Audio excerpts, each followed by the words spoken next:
they are defined as being roles, and that is correct, but they are often used as if they were parties, like we have the issuer party.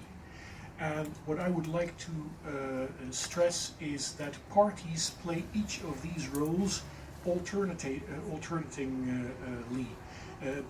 In particular, for example, when you want to buy a bottle of liquor or something like that, then it's not only the shopkeeper in his role of verifier that may want to verify whether or not you're older than 18 or 21, but it's also the customer that may want to verify that the online shop is actually legit and not a mobster thing. So he may want to request a verifiable credential showing that it is a shop that registry in the Chamber of Commerce or something like that.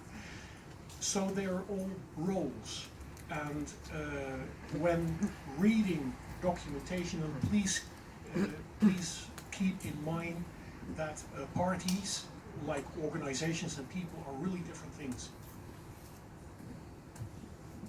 Thank you.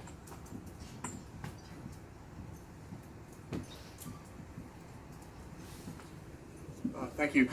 So my question is really about the resolver and the remark that it was something like DNS. I think that we need to be very careful about DNS in particular, considering that it is hierarchical and it's not universal, because not everyone believes in the same DNS that everyone thinks that everyone else does, and there are no mechanisms to make sure that it does.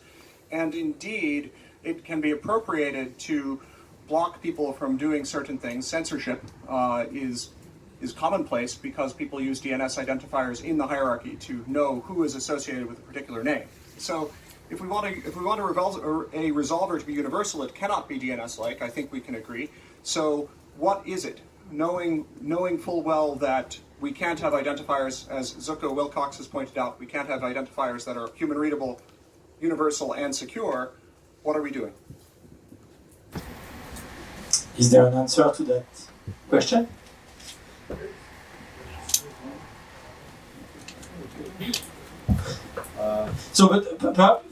Oliver.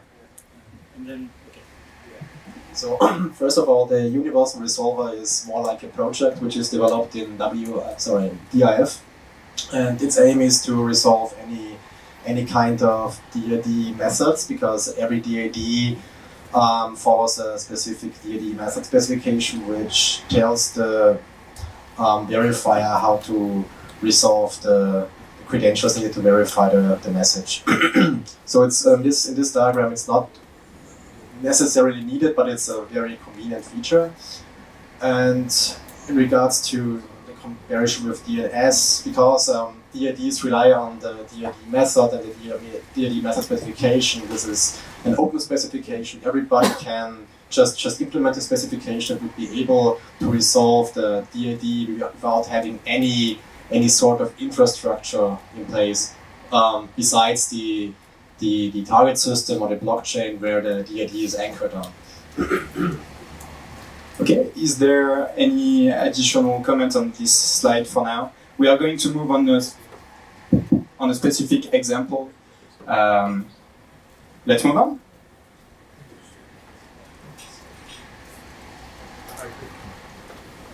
Okay, so now we want to take it from really a practical standpoint, and we are going together to go through the user journey for an e-identity verification. So basically, here are the main actors that we have. We have the subject, that is pretty clear to everyone. The verifier that we defined previously, and the verifier is the entity that is trying to verify something and get some information on your identity. Then we have the credential issuer, it could be also named the trust anchor, who will be issuing the different verifiable credentials that we have right here. We have a blockchain. We are going to come back later on how this blockchain is used and what are the interactions with it. And we have the user agent right here, which is made of a front end. So the user agent could be a mobile app, it could be a PC software, it could be anything that allows the subject to do actions and store information. And we have the identity hub. In that case, we simplify it, and we have an identity hub which is on the mobile phone, let's say, of the person. And the activity that we are going to present is the one of a person. So let's say that I just bought a car, and this is an electric one. And actually, there is a government which is giving subsidies for buying electric cars. And I want this subsidy. What will happen is that I'm going to buy this car, and the car company, so we are way forward, we are maybe 5 years from now, but let's imagine and bear with me for now. We have the credential issuer who would be the car company that will be able to testify that yes, I bought a car and this car is an electric one, and this car company will issue me a verifiable credential that I will store inside my identity hub, and that will be linked to my decentralized identity, DID. Second element, what I'm going to do is that I'm going to provide the government entity, the government agency, which is the verifier, with both the proof that I bought a car, the verifiable credential that I bought a car, which is an electric one, and I am also going to provide them with a piece of verifiable credential, that will enclose my payments information. So you have to imagine it very simply as bank details, but not bank details, blockchain details, which is a blockchain address. And I'm going to give that to the government agency, which finally will be able to, through smart contract automation, be able to say, okay, we have the information we need, we trigger a payment with, let's say, euro tokens. We have talked a bit about this concept during the previous workshops. So it will trigger a payment for the subsidy, cutting times and costs in the process. Are you comfortable with the situation right now? And then we are going to dive into the details. And one more clarification before we open up for comments. So I think what's important in this scenario that we have used as a simulation and that we're going to drill down is that we are looking at identity and blockchains in two ways. First, we are talking about how I am going to identify myself and make statements to an application that uses the blockchain. In this case, an insurance contract, using a smart contract and paying the claim to a blockchain address. And additionally, we are going to look at the blockchain at the bottom here as a tool that helps us make those claims or those identities stronger because they become auditable and whatnot. So we're going to try and look at those two aspects. And now I'll pass the microphone. Thank you, Ludovic. Well, I'm very comfortable with the picture with just one objection. To me, the document registry is not optional, in my understanding, since that is the base of the decentralized PKI. The document is, in fact, the exact equivalent of an anonymous X509 certificate. On the other side, notarized credential may be optional, since that's the way you can notarize a credential, but in some contexts it might be not needed. Yeah, fully agree with you. If we want to stay in a decentralized ecosystem, the document registry will be required, but we will come back to this later. The gentleman was first. Sorry. Seems to me that you have a lot of covert assumptions here. I want to live by them, but then I would like you to state that that is actually what you intend to do. Yeah, sure. So maybe let's clarify them so that everyone is on the same page. What? Well, for one, you were talking about the did about the subject, as if the subject were to have one did, sort of the universal ID. Not sure that that would be the situation where we want to go. So maybe for simplification means, let's say that the subject has one did for this specific example, but we leave it open as is this the one that is the universal one, or are we going to an ecosystem where we have multiple deals? So just so that so we don't have very strong views on the solution to the problem, but just to be clear on the problem and the use case that we're taking, in this case the subsidy is only given once, right? So if you buy one car, you get it. The second car, you don't get it. You're eligible to it only once, and so that's what we're trying to frame. Yes, and one of the issues here is specifically because you mentioned the word subject. Subject is a term that comes from the claim, and basically it means it's a bit string that identifies an entity from the perspective of the issuer, right? You can of course redefine that term to be it is a bit string that the issuer has obtained from the entity that it is referring to, but depending, that's a different thing. There are different ways of assigning subject identification strings, and these strings cannot always be dereferenced in every context. The issuer that defines the subject can of course dereference it, but somebody else that gets the same thing cannot necessarily do that, right? So those are interop things, because different parties have different knowledge domains with different subject identifiers, and so that the assumptions you make here may cause problems later on, these are the two things that just popped into my mind, and I can think perhaps there are some other assumptions there, but we can come across them. But as this as you stated it, that is intended by you to.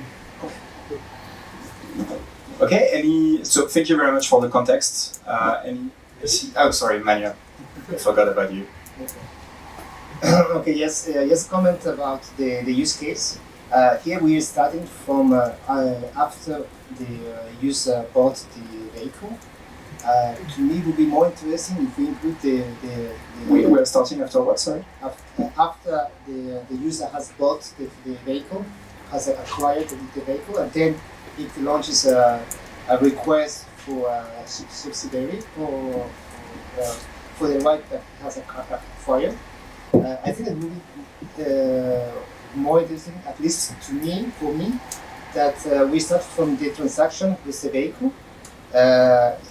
That provokes potential scenarios. It could be that the transaction triggers the right, so that the price of the transaction is reduced automatically because all the requirements are fulfilled. That would be one thing.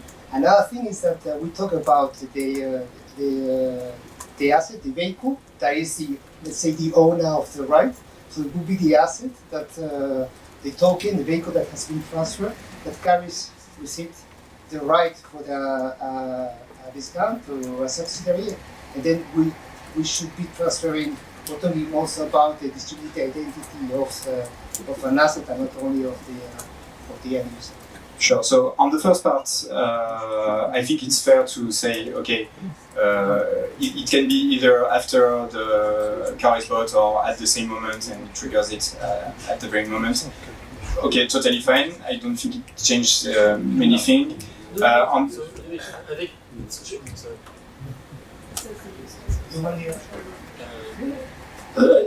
So I think what he's saying is, why would you have to produce a claim if we live in a world where everything can be executed automatically from the time of the purchase? And it's a very good point, but we're just choosing a more simple use case so that we don't have to deal with everything at the same time. Exactly, and it's exactly the same for the second part. Yes, the car could be tokenized and hold specific rights. I shouldn't use rights. Yes, this is definitely possible. now we have understood this, let's keep it simple for the example's sake.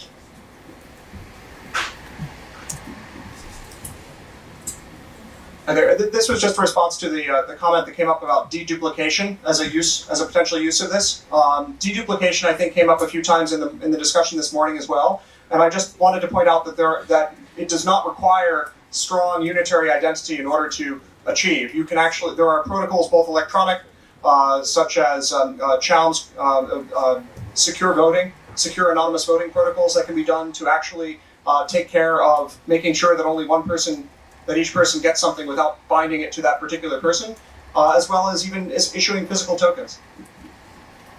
Very good point. Any other additional points on that?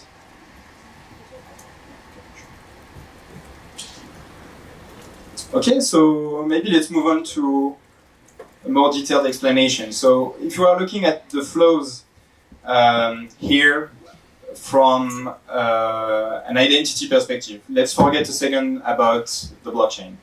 So what will be happening is that the subject will first receive its verifiable credential with the fact that he is buying the car. Of course, we can say that there are other elements, but this is the first step.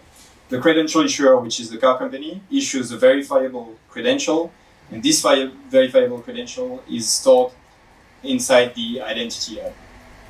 What we'll be doing, most likely the subject will be connecting to a website that is held by the government, and it's the subsidy website through which the user will be doing a request for its subsidy. So this is the first line that you see over there, where the subject asks for a request, does a request to the verifier, which actually is not insurance company but a government entity. Then what happens is that this verifier will send a request to the user agent here, and this request, one of the questions that we will have to answer is what is it made of, and what it is technically speaking. We have talked about JSON this morning, so this will be one of the questions. Going directly through the user agent, and the user agent will be, after user validation, creating the verifiable presentation, which is basically the set of claims, in that case taking the verifiable credential given by the car company and giving also the payment methods information to the verifier. This goes back to the verifier that is able to verify that statement. And last possible step that is not laid out here, the verifier can now issue a new claim, a new credential, saying, okay, this user received this subsidy, and we can imagine that this credential could be used in another context. Again, I will pause here. We are going to dive into specific questions for each step, but is the whole situation clear, and the workflow, is it clear?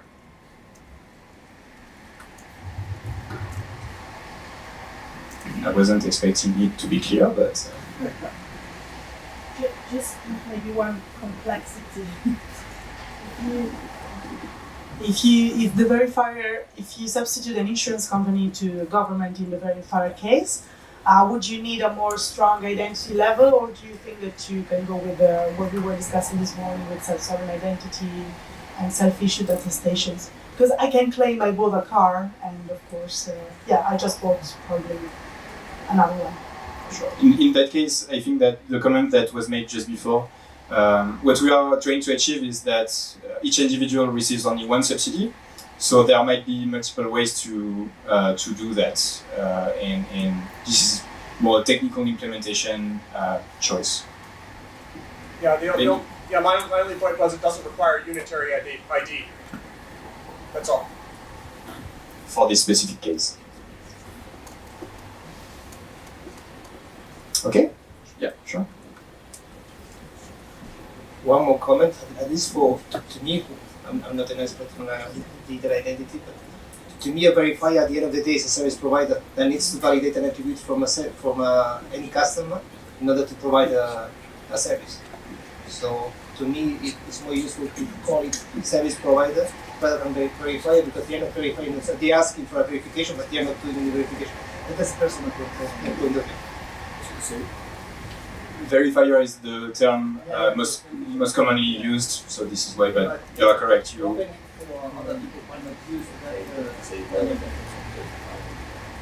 That could be verified as a common on some documents. In others, is service provider or receiver or whatever. It's even consumer could be many things. I would like you to explain more the difference between authorized credits and DAD that you raised. Yeah, sure. So to answer the question was, could you please explain the notarized credentials and the DID document registry? And this is a very good question. I haven't talked about it now.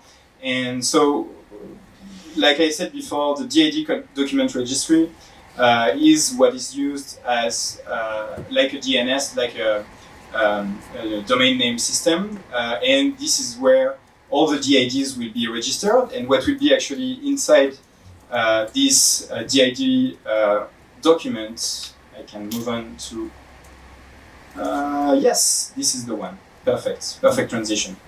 So it acts as the namespace, like I said before, and what is in there from what we see currently in the industry and what is done, there might be some differences, is that inside this registry there will be two main different things, if I remember correctly. First thing will be the mean to verify that when you are interacting with a specific entity, you can look up inside the registry and be able to verify that there is a match between the thing that is provided to you and what is inside the registry. And the second element in the payload, key references and identity hub endpoints. So again, I would be happy to have Ronnie talking about that, but basically it's where could you find the verifiable credentials? Here is the address where you could find it. So it directly links to the identity hubs in the case that we were talking about before. So this is for the DID document registry. I know there is a second part to your question, but I will first pause here. And I will jump directly to the second part of the question. Can you move on to the next slide, please, Cam? So the notarized credential, which was actually a very good remark from I don't remember who, but and I think it was Manuel. Yes, the notarized credentials is something that is optional, and in that specific case, we could imagine that at the time the car company will issue the verifiable credential, it will also take this verifiable credential, take the hash of this credential, and put it on the blockchain. And we basically timestamp the verifiable credential, proving that, I don't know, if you need to prove that you bought the car at this on this very day and at this very time, you would be able afterwards to prove it. So this might be useful in a specific set of conditions, but it could be definitely not used in that way. And this is the second use of the blockchain. Just to make sure, so the only benefit of having a verified credential on the blockchain is the timestamping proof, right? This is one of the questions. Are there any other benefits other than the timestamp? One of the benefits, for example, if you are a bank, it's that you can share the certification of the credential for the same attributes. Only one. The only one. The only one's principle.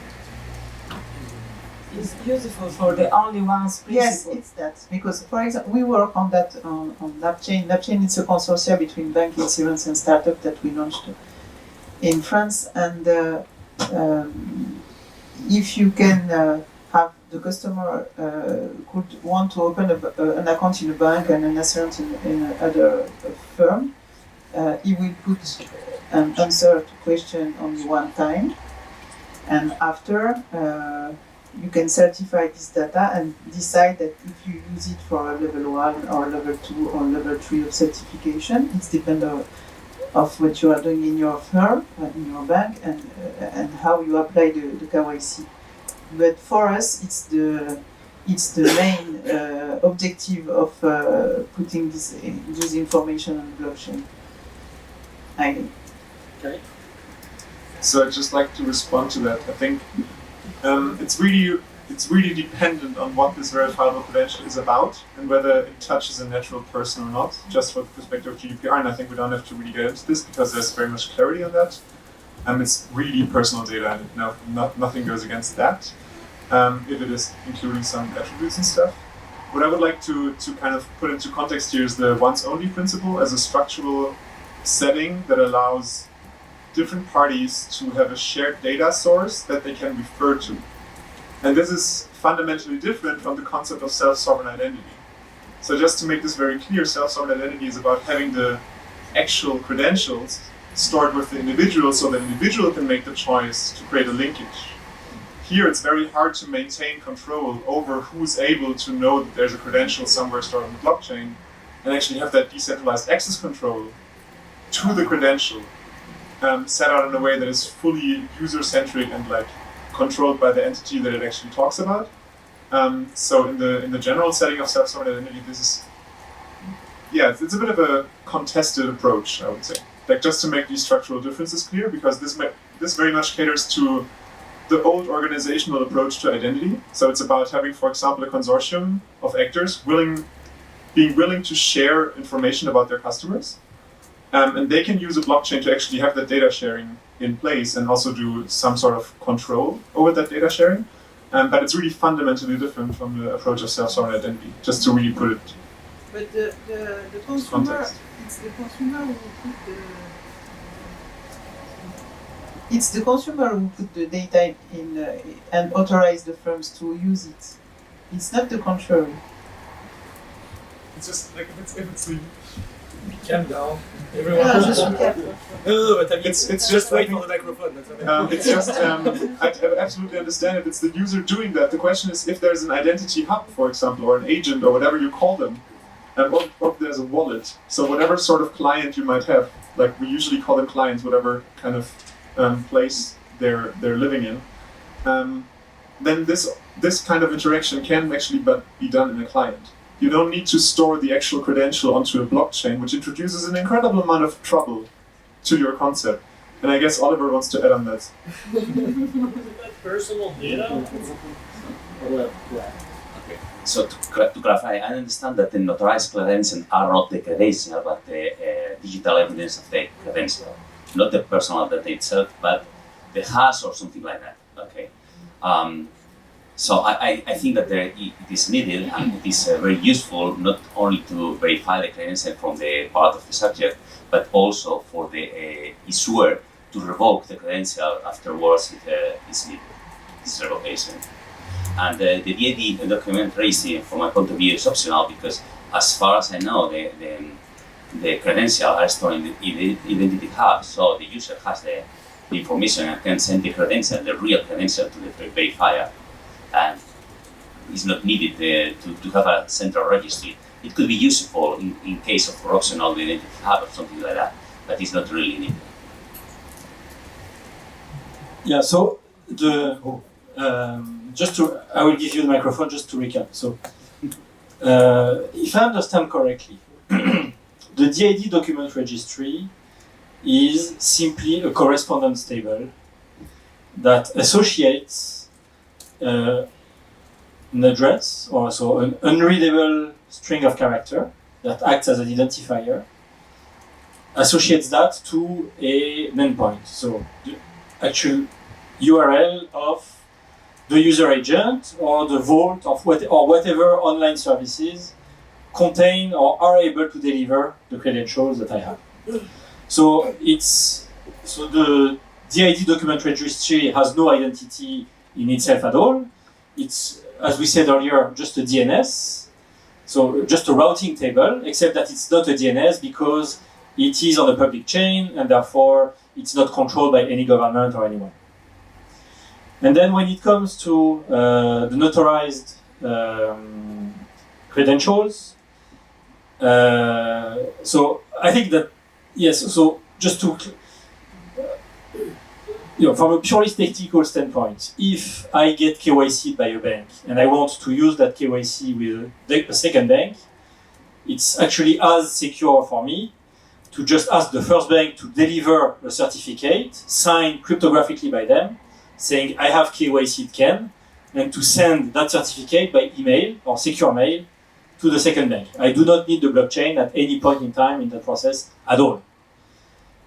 There are, however, situations where it's useful to be able to timestamp certificates, and I think your points are exactly the right ones. So the first point might be, because the bank is a secure institution, right? So I trust a certificate by a bank.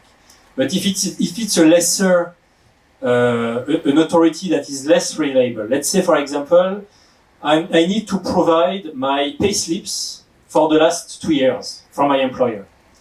And in that case, I think just getting a certificate signed by my employer is not very reliable because I could bribe the accountant at the employer. So it seems to me that having a timestamped proof of this data, of the hash of this data on the blockchain, is a way to make sure that this data was not created the day before yesterday by this accountant that I bribed, and indeed that it was generated over a long period of time, which makes falsification harder. And secondly, as you said, it might be useful in certain cases to have a distributed registry where the issuer of a certificate can say, I revoke this certificate, and make that information available to everyone, and putting that on the blockchain can be pretty useful. You wanted to object, sir? My main comment there, right now we have no evidence at the moment that a bank will accept a credential from another bank on a KYC, and the issues are to do with liability and transparency in the process. And so I'd be really interested to see what EIDAS is doing to overcome this, but certainly when I talk with banks elsewhere in Europe, they're a long way short of that. So if we're going to look at this is a requirement under PSD2, Payment Service Directive 2, for strong customer authentication. So it would be really helpful to talk about real use cases that we have to solve and see how those use cases relate to what we're talking about here, somewhat hypothetically.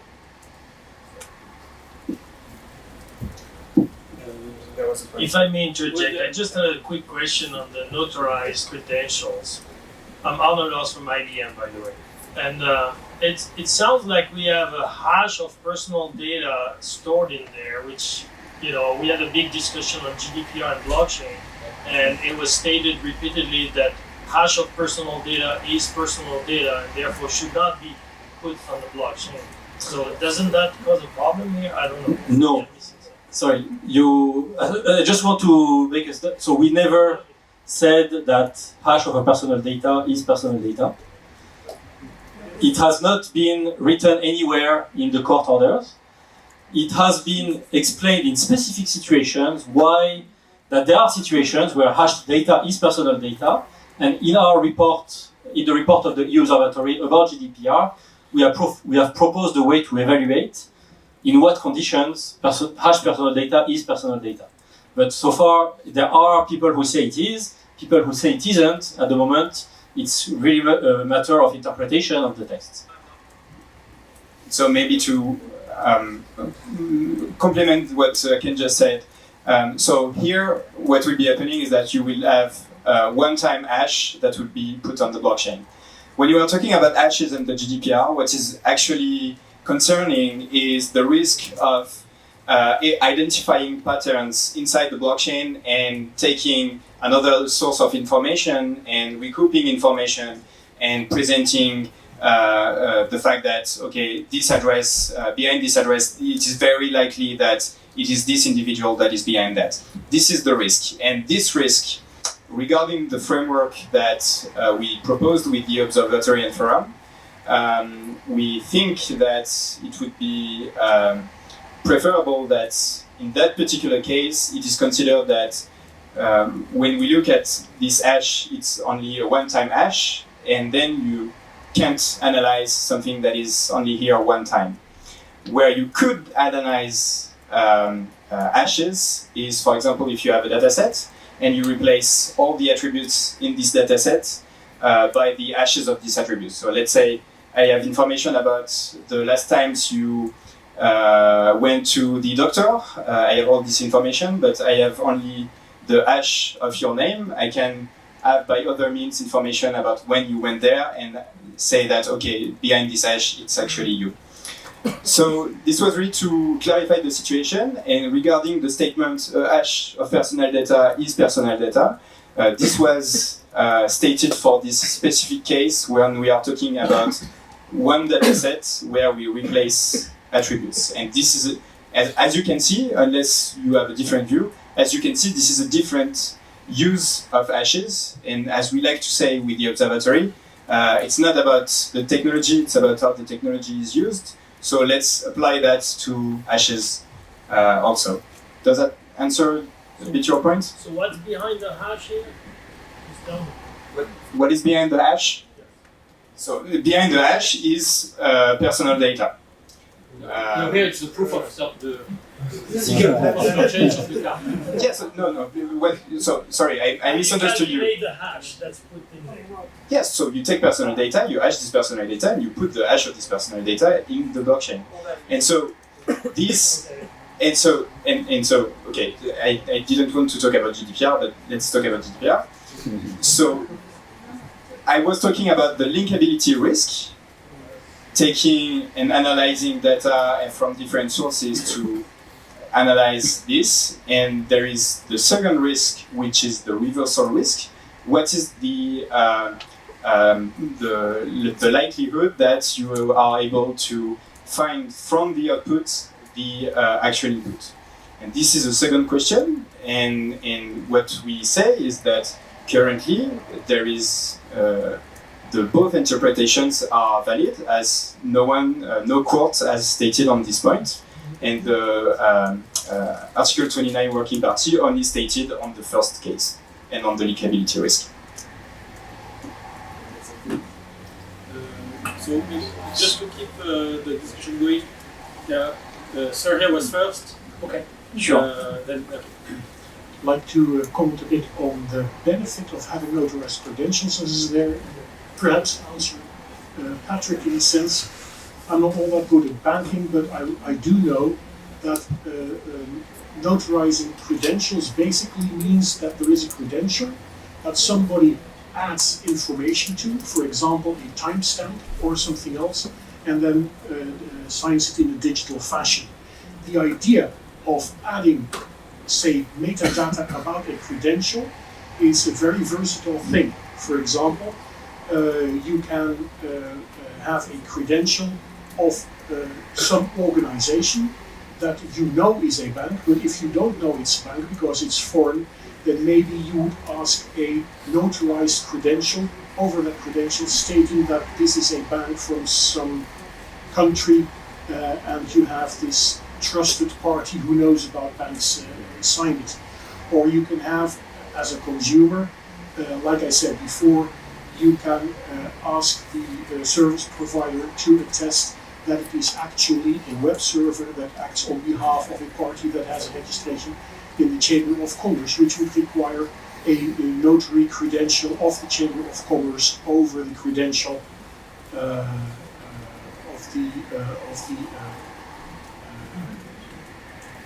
the web server. So, and I think that in W3C, in the verifiable credential standards, currently there are discussions going on, maybe they already have completed, about that deal with credentials, about credentials, which basically are these notarized credentials.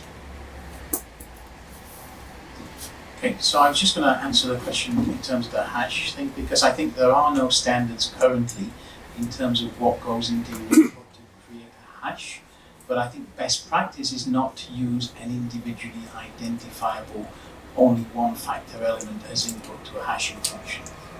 In other words, in terms of input, you might actually have some personally identifiable information, but then you would actually have either a salt, and you have some nonce, or you have some other information in order to prevent people from using the hash against known data and creating data. But that standard doesn't exist yet. That's one of the things we're looking at. Just to So maybe just before, I didn't say that in all cases a hash of personal data is not personal data. I was just saying that the contrary claim is partly true, but saying that it is true in all cases is something that is wrong. Yeah, I just wanted to say that basically the pre-image to the hash, for the purpose of the spirit of right to be forgotten, if there is a proof of the pre-image to the hash actually being the pre-image, then that means that the pre-image to the hash might as well be on the hash. And if I were to leak the salt and reveal that someone's identity was actually part of the pre-image, then that's enough to associate them inextricably and irrevocably with that entry on the hash, and that would be against the spirit of the right to be forgotten if that were asked to be deleted. Thank you. I think we have one other question in the back. Yes. Can add something to that? So I think that the discussion on the GDPR is a very interesting one, but we have many other things to discuss on the identity today. So I would recommend that we... So there will certainly be probably a second workshop on the GDPR, so this will be the opportunity to talk about that. You wanted to talk about the GDPR? Well, just 30 seconds. It was just something we learned from the EU blockathon we were discussing. So first of all, about the banks, very much true. Having spoken in length with a number of banks, they cannot accept another bank's KYC. It is, as the gentleman over there said, all about liability. So it would have to come from a higher authority, such as government or a regulator, where they set up, which a lot of countries are doing now, these universal KYC tools that all the financial organizations in the nation or in the country adopts. On the GDPR point, at the EU blockathon, we were covering this again extensively with the EU IPO about what to add to a shipment bill of lading. In the end, a lot of the information we put in, a lot of the useful information we use come in forms, and forms are filled in a standardized way and include certain pieces of standardized information. So you would be able to a certain degree, almost guesstimate what this bill of lading would be. If you know which shipping company it is, the crew of the ship, you have an idea of which companies they serve, you could almost potentially guess exactly what is in the containers, and therefore competitive information, competitive information would leak out. So having a hash doesn't really cover under GDPR because that information could potentially get out there quite easily. Thank you very much for being so interested in the GDPR. I invite every one of you to read the report that we published 2 weeks ago and that most of you in this room contributed to. Not a GDPR question, I hope. I wouldn't answer the GDPR part. Talking about the KYC, a bank cannot accept directly the information from another bank, that's true, but can accept the information that is sent by the user and came from another bank. Because therefore it's just a way to avoid the user writing again the information. Very good point. Let's get back to... In fact, there are projects about sharing know your customer information running. Yeah, exactly. So there's at least 12 projects around the world that I know that are looking at shared KYC between banks. Indeed, most of those bankers recognize that when those projects go to production, there will need to be an agreement with the banking authority or whoever, the monetary authority of Singapore or the HKMA to acknowledge that this process is proper and an agreement on how liabilities are addressed. So it doesn't exist yet, but I think everyone is very much aware of that. Let's get back to electric cars, because electric cars are the future.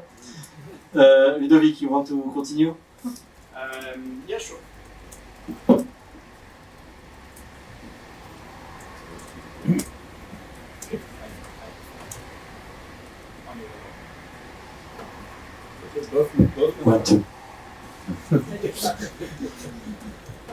Okay, so we already covered some of the aspects that were actually planned in the slide here, so I will just go over it very quickly.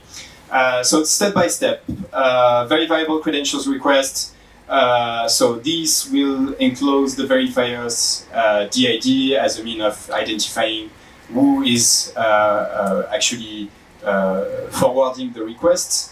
The question is here, what are the standards used for this request? As I said before, we talked about JSON this morning. Is there today a shared understanding and a common standard that is used across the industry for this kind of verifiable credential request format? And that would go also for the other way around, for the communication between the different DIDs.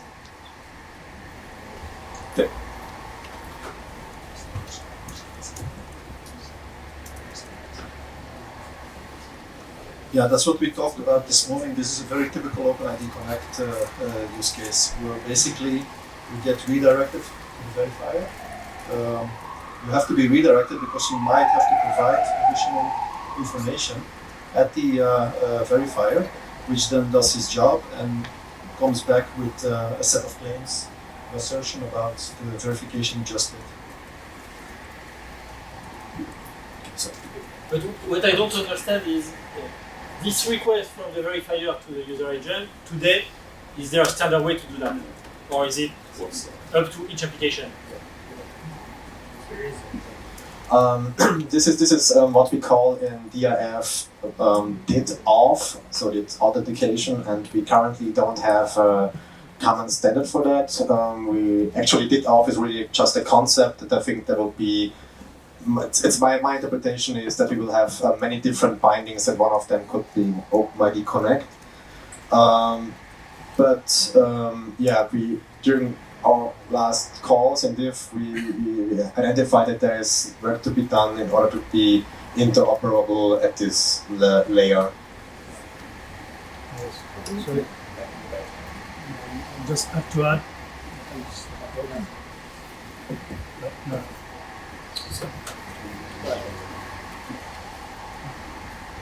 Thank you. Just to add to what Olivier was saying, DDoS, in fact, I cannot think of DDoS as a part of one.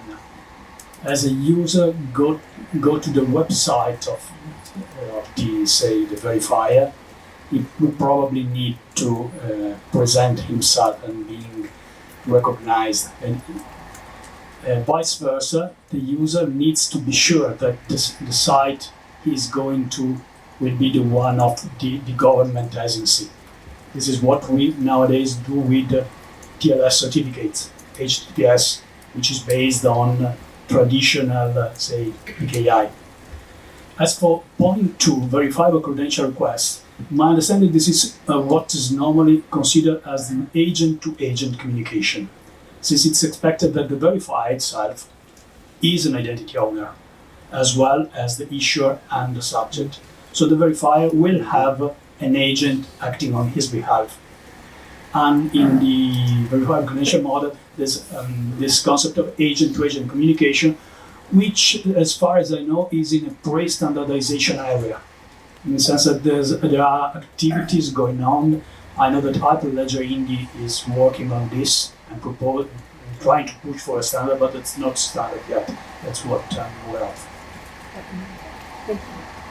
And just to say that then ISO, the identity project, we've already got a framework for this, and in fact some sample code and a framework for its working. Okay, so from what I hear from you, so there are existing initiatives in order to standardize this agent-to-agent communication, but there is no current standard that is used by everyone in the place, and it's still being built. Is that correct? That's my knowledge. Is that correct?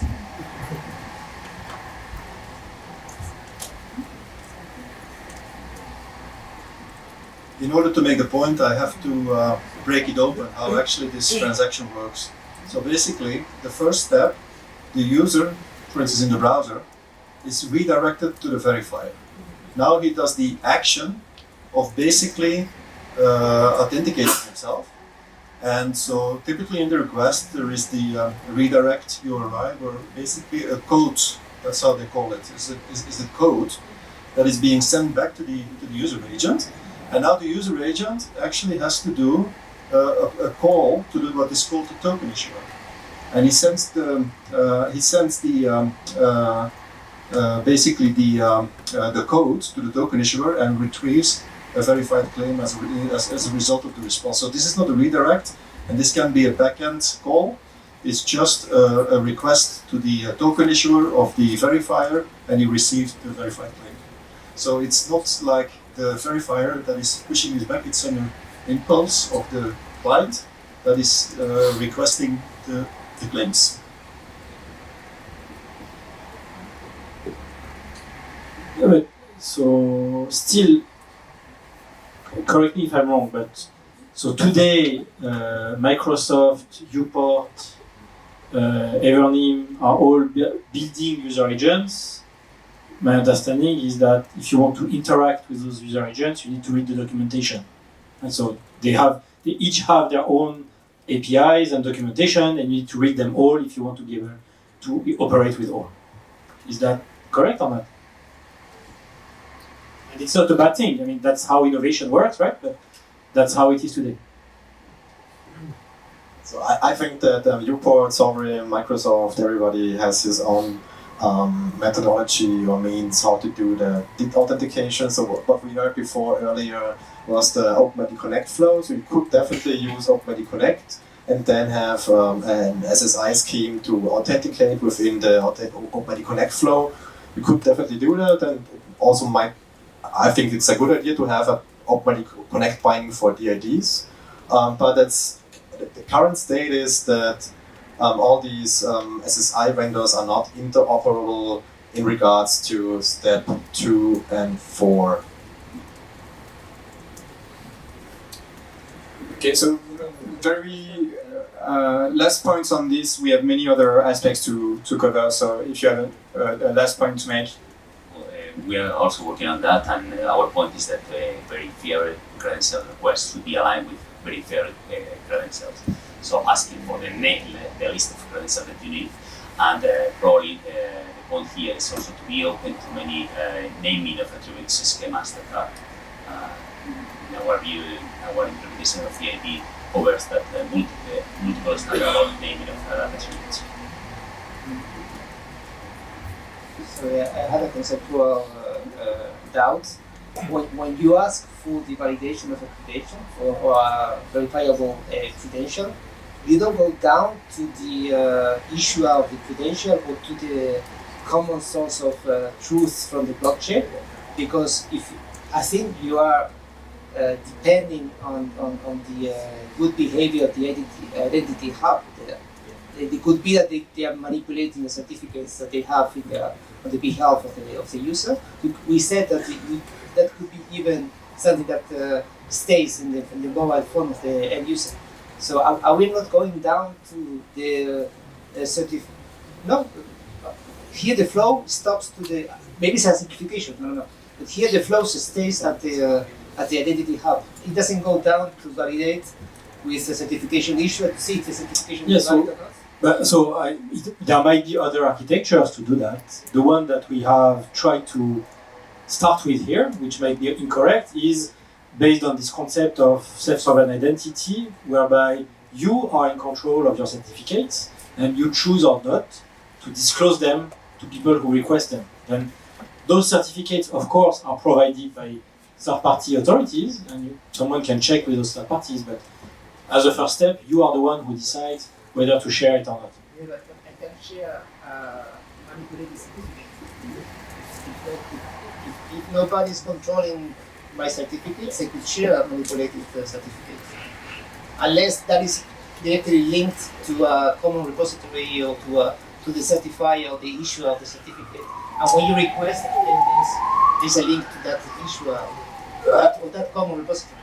So I would challenge that statement, because the way the entire internet works right now for HTTPS connections is that we are relying on certificates that are stored in the servers of the people operating the websites. So today already the entire internet ecosystem is reliant on certificates stored by the people who produce the certificates. Yes, but they are signed by the certification authorities that is trusted by the browser. Yeah, so you're saying so the question of how do I know who has signed the certificate is a different question. Yeah, so the question is maybe the certificate I'm sharing must be sorry. The question maybe is the certificate that I'm sharing must probably be signed by the trusting authorities. Yes, exactly. But it's independent of where the certificate is stored, as far as I understand. Last elements. Just one quick question. So, what is the benefit of having the verifier asking the identity holder the credential instead of being the subject directly providing the credential to the verifier? The user agents. So maybe it's part of the. Yeah. So why is not the credential shared in the step one?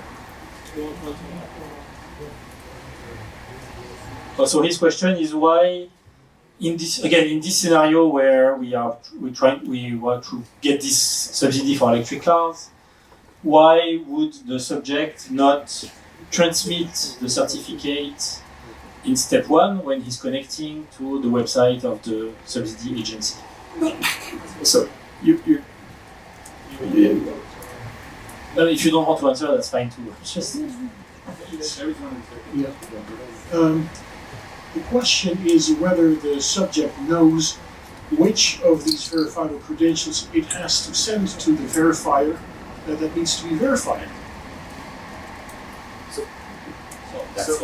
So the way we think about it is basically you have a first request that is done very classically online, and then at this point it's the verifier which will send what are the terms, what are the blanks to fill by the agent using the information that is inside the identity hub. So yes, of course, if you already know that what will be asked, you could directly send it, but that is something that could change, and that is actually something that is more related to the implementation, and that is not a critical choice.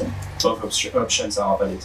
Ludovic, to the question, how do we know who has signed what? Do we want to discuss it on this page or because I think it's a fairly critical question.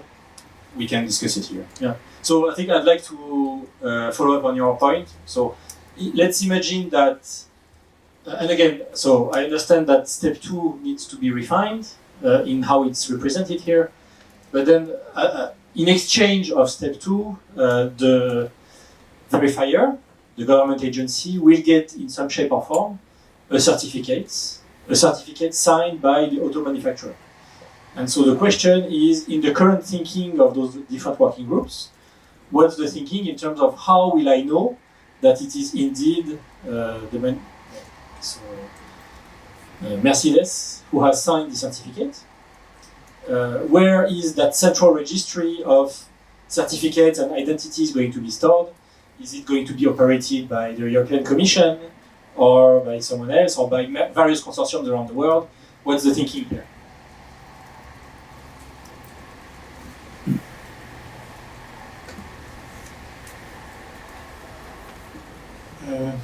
You already gave a good answer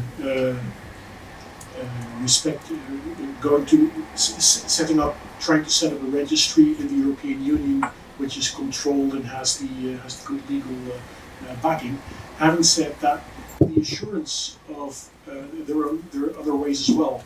One of the suggestions that we are pursuing now is that it's not just that you need to know who has signed a credential, but you also need to know what the credential looks like, what the information is inside the credential, and issuers get to define that themselves, right? So we're thinking about issuers having a sort of attestation or verifiable credential shop, which is basically a website that explains the types of credentials that they're willing and capable to issue, make the data like the circumstances under which they're doing that, the kind of liability they're willing to take, pretty much like a certificate statement, right? And from that, verifiers are able to construe the question as to which verifiable credentials they want to have, which are optional, which are not optional, and they can actually directly point to the place where the credential is issued, because that will be in the attestation shop as well. That's one other possibility. And so when you say we, you mean? So you're saying we are working on setting up this website? I'm from TNO, Dutch Research Organization, and we have an SSI group internally. And when I refer to we, then that's the thinking in our group. Thanks. I thought this would come up. Thanks, Ruth. So there's a requirement for mutual authentication in a lot of these steps that we're seeing here. You know, how do I know that I've not been spoofed at the verifier level, and so on. And we were having a discussion at lunch of how some certain hub organizations can set up just to service a criminal community. So yeah, I'm just adding that into the back of what was just said there, that I think it would be really helpful to have a decomposition of this diagram. It's a very high level diagram. And I think if you asked everybody now, what is that diagram showing, you'd get more than one answer. So I would ask that we can share these documents afterwards, and I would kindly ask whoever the author was, can we have a decomposition? Thank you. Do you have so when you have the, and to the question, the original question, which was? My point is there's a requirement for mutual authentication between the parties. Yeah. Agreed. So, but when it comes to the question of, so all of this involves cryptographically signed certificates, and I need to be able to know who has signed what. So whether the person who's claiming to be signing the certificate is indeed who I think it is. So the government authority, we're back to the question we discussed this morning, which is what's the assurance regime for what we're looking at, and the governance model. To know, so the government will decide what user agents it's going to work with, what credential stores are going to operate, and so on. I would suggest if you're going to use it for a regulated requirement like an insurance company. And also, like I think here, the point that I made earlier this day about who the issuer is and how you can be sure that the infrastructure the issuer is registered to is actually trustable, that there's a need for something like a European DID registry for public services that has been actually introduced as an idea to the European Blockchain Partnership earlier on this year. And there's currently a group of Dutch, Belgian, and German government representatives working on this particular proposal and actually trying to outline such a proposal to have a government-side infrastructure that can support the general field of SSI with trustable, with a trustable identity registry that you can actually be sure to deal with. Like when dealing with, you can be sure you deal with an official source. And then I would like to add that the DID document has a lot of room for contextual information on the specific identity you're dealing with, and there's a lot of potential for getting all of this. What kind of things can this particular entity issue, or what kind of rights does it have, what liability comes with it, etc. Like, there's a lot of space in the DID document to actually inform about this. So there was one point here, and then the second one. Thank you. Well, the idea of content of credential, which was mentioned by a colleague from TNO, is clear, and there are attempts of providing templates for credentials. So I think that's one way. As for the main question, how to trust that the issuer is exactly who he claims to be, well, if we ask to our EIDAS colleagues from Digital Signature, they know very well. Digital Signature has been established in Europe since 99, with Directive 99, so it has 20 years history, and nowadays it has a very quite clear setting. So you can claim that something has been signed by someone since he's using a certificate which has been released by a certification authority, which is listed in the national TSL, which is at this time listed in the European list of lists. So there's a very clear scenarios for having digital, knowing who has signed what and what's the liability for that.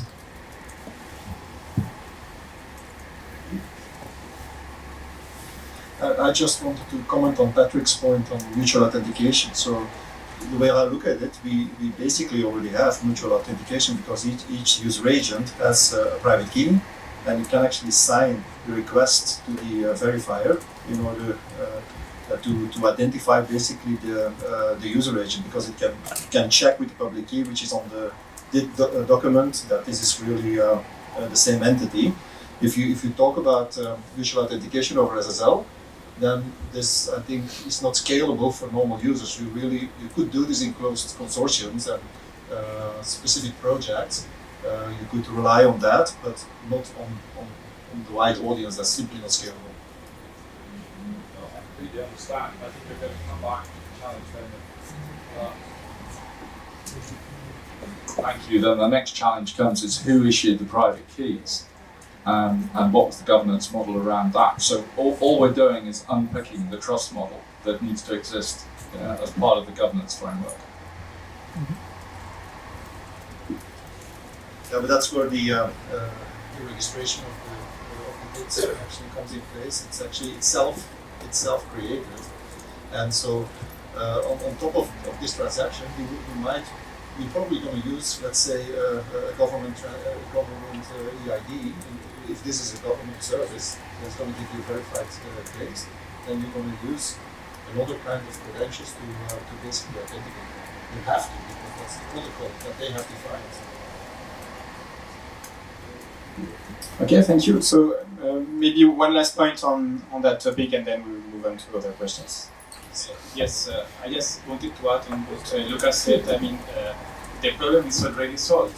I mean, there are mechanisms there. There's the ADAS regulation that clearly defines how you can prove that you have an identity, and that the entity that is signing is a natural person and the entity that is sealing is a legal person.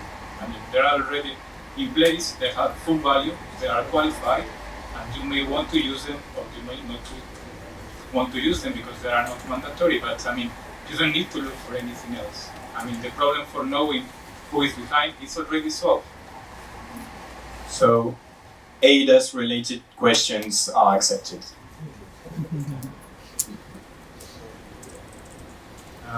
Yeah, I think that's a really good point if you stick to the topic of eIDAS and its fields of application, and if you also make the assumption that eIDAS is going to permeate into the business sphere and into the private sphere, which I would actually contest at this point in time. It's not going to be permeating into all of these spheres. Not necessarily. And I think what is important, like especially when we look at this from an SSI perspective, is that we have to understand that there's people that act as, or entities having an identity that act as issuers, and as entities that things are being issued to. And that creates two completely different situations. Because as soon as I'm just somebody who's receiving credentials issued to me, there's no necessity that my DID is trusted. Like really, there's no need that my DID has to be like created based on a private key that somebody else made for me, which is the eIDAS requirement, I would say. And so repeat that. Okay, so the whole question that we come down to, and I think what Patrick just said, is that how and where does the key come into the whole picture? And one of the core arguments behind SSI for individual people, for natural persons, is that they are able to actually control their own keys. They're able to create them, they're able to register them, and that's the whole way SSI actually came into place. And now the actual structural innovation that SSI brings to the table is the detachment of identifiers and credentials. And that the trust that we want to mobilize, as I said earlier today, is actually loaded onto the credential. And if I'm just an actor that receives the credential that is issued and attested by another party, the identifier attached to does not have to be controlled by anyone else than me.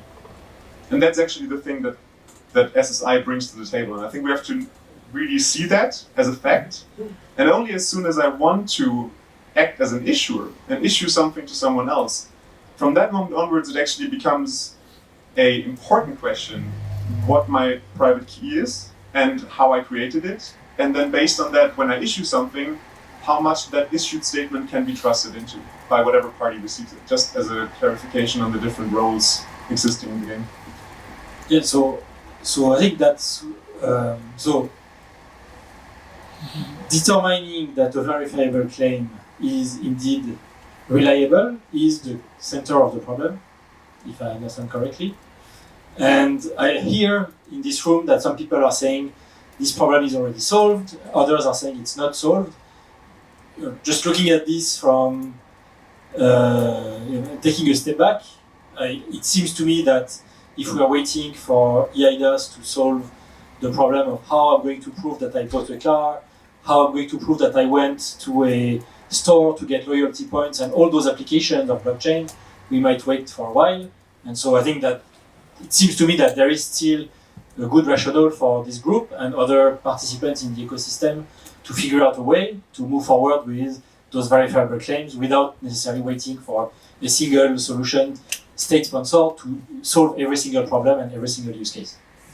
Sorry, just to be precise, I think that what I said is not contradictory with your approach. What I said is that in the specific problem about knowing if it's Mercedes the one that issued the certificate, I think that the problem is solved because Mercedes can use a qualified seal for sealing the document stating that you are the owner.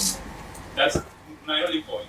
About the control of the identity, of course, I'm not saying anything about that. I'm just saying about the identity of the issuer of the credential, that it is solved under the EIDAS because the ownership of the seal, of the qualified seal, being under the full control of the entity, guarantees that any document issued by this entity has a strong legal value.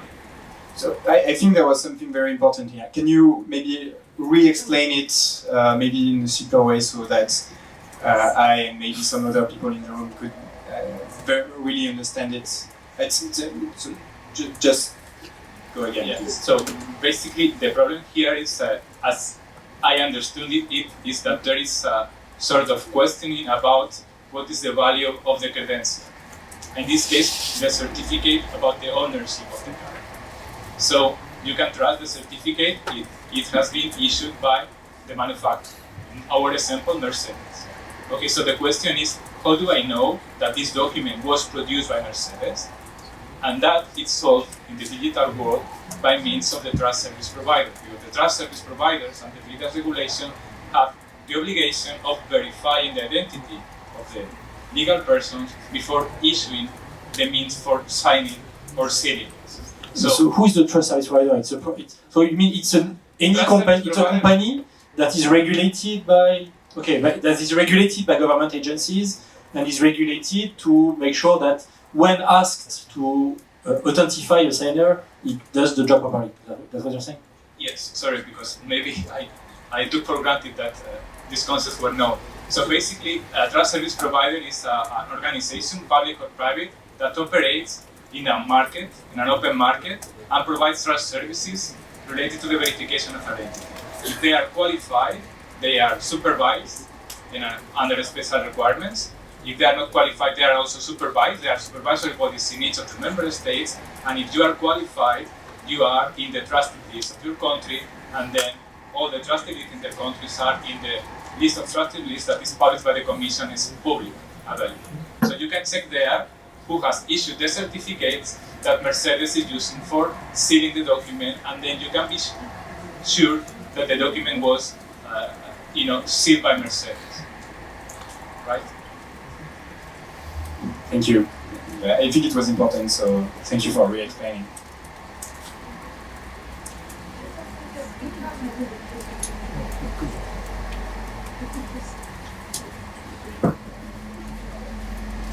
GSMA. I just want to make a quick comment in regards to the available authentication solutions, and I think one of the complexity that are coming from these use cases is also the overlap within public and private sectors, use cases that you are putting in one single page. And DID should be horizontal to resolve also the vertical problems. So for example, when we're talking about authentications, there are available solutions in place. Mobile operators are working towards isolation. Banking operators are also working toward providing bank ID, and those can be used for private sector as well as for public sector. The question here is, whether there is a need of alternative sources and attributes which are provided by the government, because you need the subsidies from the government. But if you are not in that specific use case, well, maybe you can just use any other tool. So I think that's an important sort of clarification layer to include in the conversation. Yes, definitely. Thank you. I would say that the problem is more or less solved right now using certificates, but probably some improvement can be done letting the third-party provider, the trust service provider, to sign also DADs so that they can directly meet the DADs of the attesters for the system. I think the conversation could be further clarified when we have a clear idea of the business model for these credential issuers. I think that we may have certification of very basic information because we are working on self-sovereign identity principles. So the idea is the owner of the data should be the end user, so it's retrieving some information from the different sources of data. I think that it would be another level where we timestamp that data, for example, and the data has a cost. So the issuer could be say, okay, I give you a further level of certification with this timestamp, for example. And at a certain level would be like current validated information. It's not only that I recognize as an issuer, I'm signing everything that I'm doing, but I can provide you with further information. For example, I'm a bank, and I'm going to share with you the scoring I have regarding a customer. So that's my ownership. It's regarding a customer, but it's not the ownership of my customer. But I can share it with you, and then you do whatever you want, and then you have to pay for that.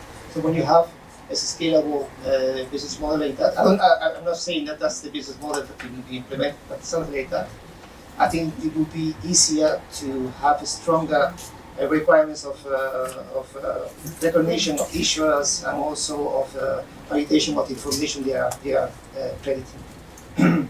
Sorry.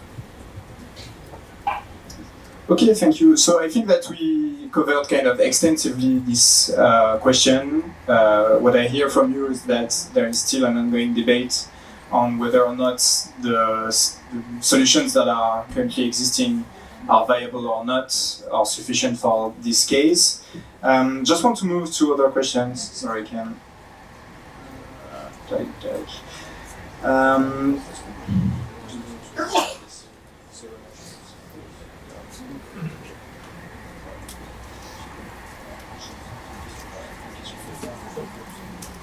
So maybe to take a step back, so we discussed extensively the architecture. Of course, it is not perfect, but the idea is to improve it so that in the report we come up with a proposal that makes sense. And if we take a step back, I think that there are two main issues. One first that we started to address, how to integrate that framework with ADAS. From what I understood, DIDs and verifiable claims are really accepted by the industry. So how do we take these standards that are accepted by this industry and how do we integrate that in the ADAS ecosystem? What does that mean? Does that mean that we have to change elements to the verifiable credentials? Does that mean that ADAS should be at some point extended, that there are some elements that should be changed? So this is really the question that I want to cover now. Is there any points that you would like to raise on that? That's already answered. In the first one has already been answered, like using ADAS signature to sign credentials, for example. Yeah, so that is one part. That is one part, but I think so. ADAS is very large. Are there other points than only verifying that an entity is really an entity is something, but there might be other elements. Do you have any, maybe Oliver? I think the other thing that we already talked about was to have this trust list of trusted issues. I think Luca who mentioned that, but I think this is the other approach to have something similar to the TSL on the European Commission level, which just provides a list of trusted DIDs.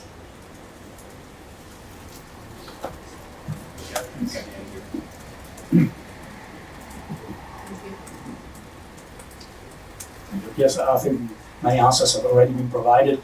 I see, as for the first question, how to integrate the framework with eIDAS, I see the two aspects of eIDAS we are most interested in. One is identity, which is part 2, and then in that case we can think of the derived identities part. That's a very strong integration. Second part is the signature, which we mentioned, and which is in fact, to my understanding, quite very solved in a large part. There might be some point which needs to be added. For instance, nowadays certification authorities, which are trust service provider under eIDAS, release certificates or for signature or seal, by means of which then credentials are signed. Well, the certificates in the decentralized identity world, the certificates are not dissimilar to the DID document, since they are in fact the binding of identifier with the public key. We might think of some extension, considering some way of having designed authorities being able to create the centralized identity document into the ledger in such a way that they will act as a trust base for the following validation.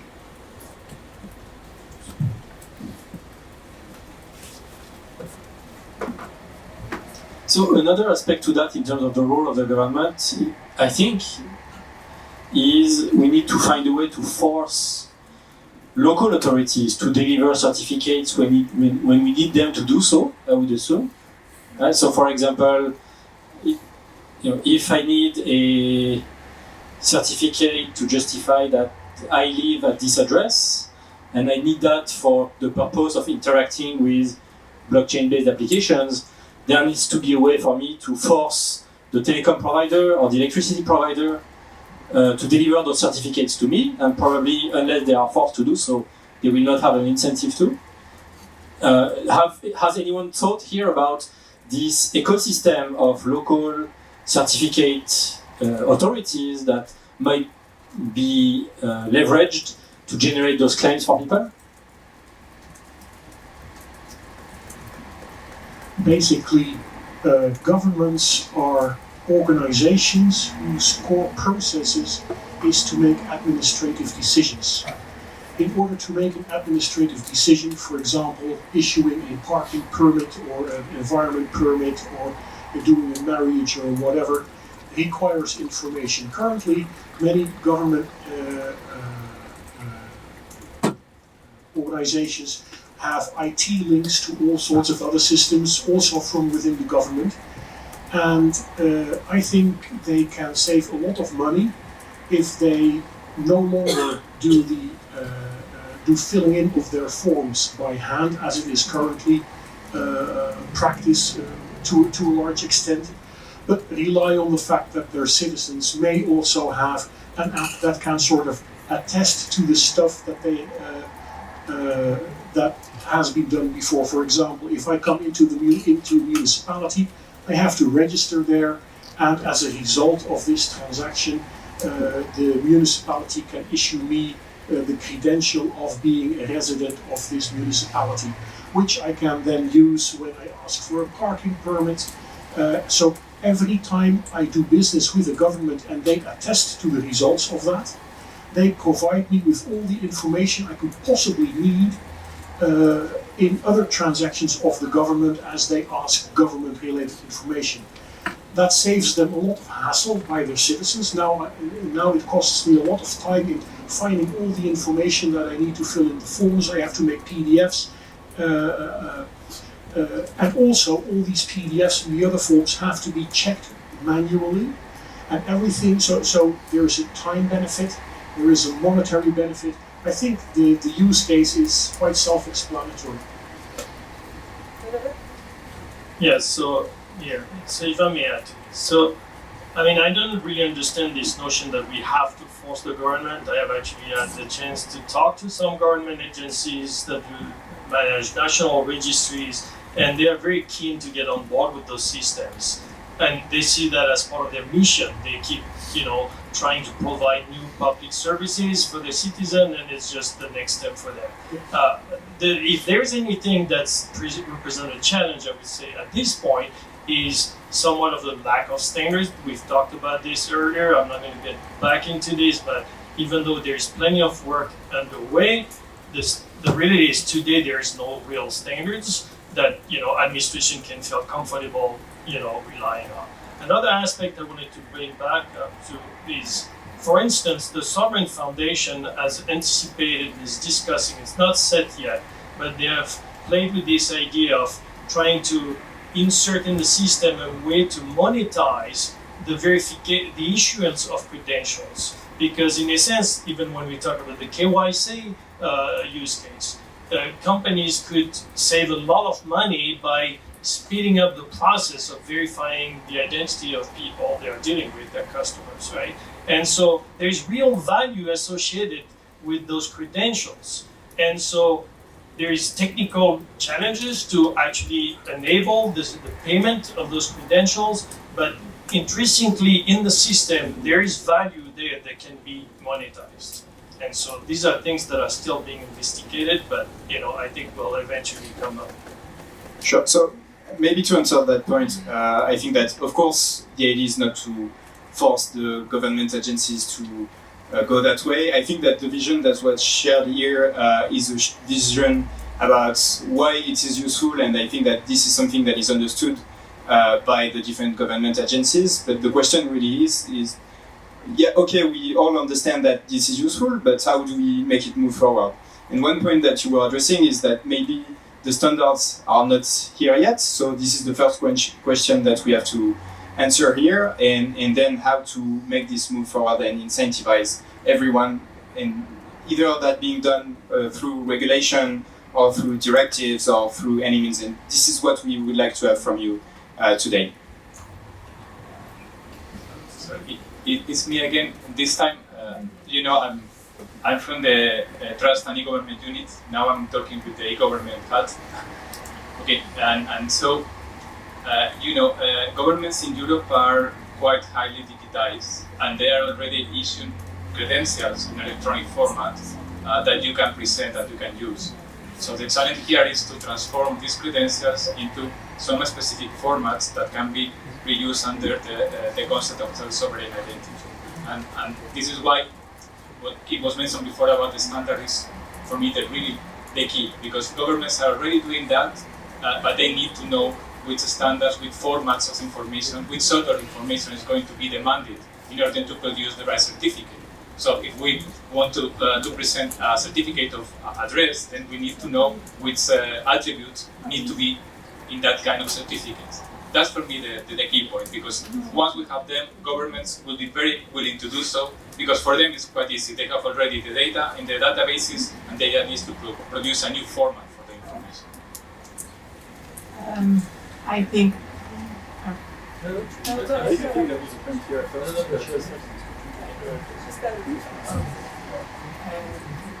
The second question is a big question.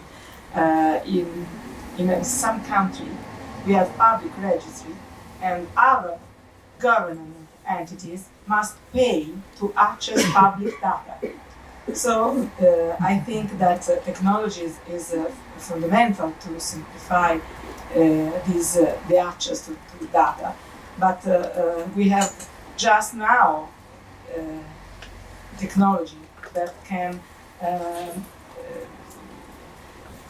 permit to use in interoperability data of government entities. There are problems to change the idea that the data are of the owner, of the citizen, are not of the government. And I think this is the big problem, and not only technology. But perhaps this is another way to try to change this. perhaps for the decentralized.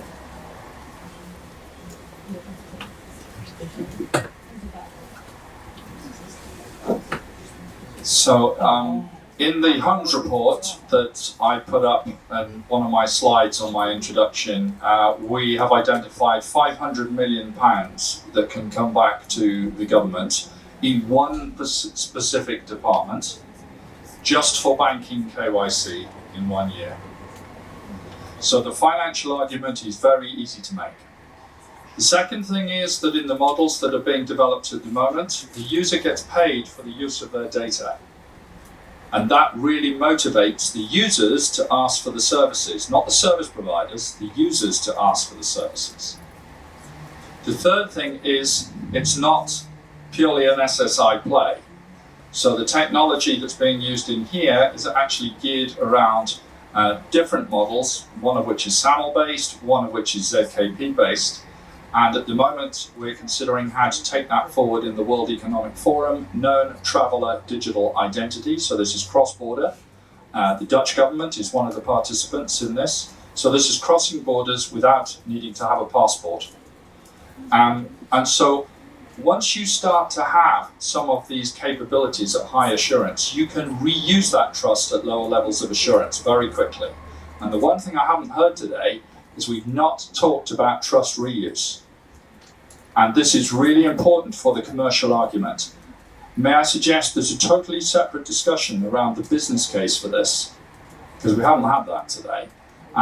And both the criminals and business do follow the money. So if there's no money in this, then it's not really going to work. And our history of national ID systems in Europe and elsewhere is if people can't reuse credentials on a regular basis, they stop using them. So I suggest that the business model to underpin eIDAS is something we could help develop further.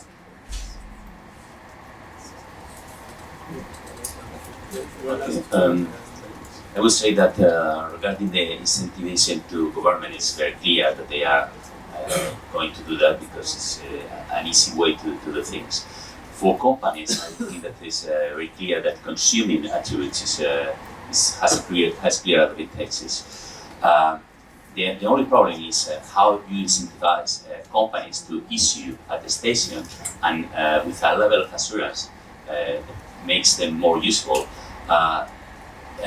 without an monetary incentive.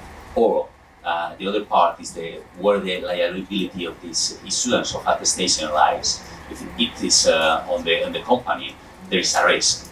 If it's the user who is using this attestation later, then the companies can provide that more easily. I think that this is a very critical point.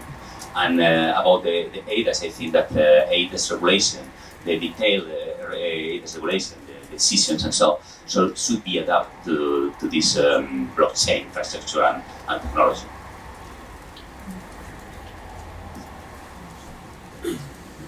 In the early experiments that we did in the Corruption project, in which we were doing this SSI stuff, we had an experiment with a health insurer, and when we made a prototype of how general practitioners can issue prescriptions in terms of attestations, how you can use these attestations in an online pharmacy to get your medicine, and that they can the online pharmacy can declare that in terms of attestations with the health insurer, then basically their business recap of this was that if in the health area SSI were to be introduced, then they would, for example, see the general practitioners, which in Holland take 10 minutes for seeing a patient. They can spend 20% more time with their patients rather than doing administrative work, which is very important for them as a company. Also, they see that the time it takes for people to get stuff like sticks or wheelchairs, the time that it currently takes for that to be issued because of administrative hassle may be weeks or months, and that can be reduced to days. That's really impact. Also, they see declarations for a specific medicine. They say there is 6 million per year being declared, and 40% of these declarations are false. Doesn't mean that there is fraud, just means you don't know. So there are in various regions benefits to be made, at least in healthcare, and I can think that in other domains there will be similar but different cases. Thanks a lot. I think it's really heartwarming to see the optimism and confidence about the ability for Europe to digitize public services and take advantage of this new technology wave. I think it's also important to realize that today Europe is in an okay but not particularly favorable position when it comes to taking advantage of blockchain technology. We are seeing much more innovation and companies growing out of the US and out of Asia. It is clear in the US and in Asia and in China that companies like Google, Apple in the US, Tencent and Alibaba in China are de facto able to establish themselves as certificate issuers because they have 90+% penetration of the entire adult population. And so I think that we need to be confident about Europe's capabilities, but also think about not only how do we do okay, but how we leapfrog and go faster than other regions if we want to promote a blockchain ecosystem. So I think there's very good foundations, but part of the reason why we have this blockchain observatory is to imagine ways that we can take advantage of the technology in a way that we haven't before. Yes, a quick comment, because I have understood, maybe I was wrong, Carlos, that you were saying that the ADAS regulation needs to be adjusted or tweaked to accommodate the blockchain. So if that's the case, I would really like to know what are the aspects of the regulation. I mean, if there's a regulation itself, are the implementing acts, the technical standards. I mean, and that goes for you and for all of the rest of the people in the room. So you have my contact data, please. Mainly in the implementation acts, not in the general regulation. The general regulation is pretty technical, agnostic, but the details are very based on certificates. Mainly. Sorry, Kurt. But we can go. Yes. Could you repeat that, please? Okay.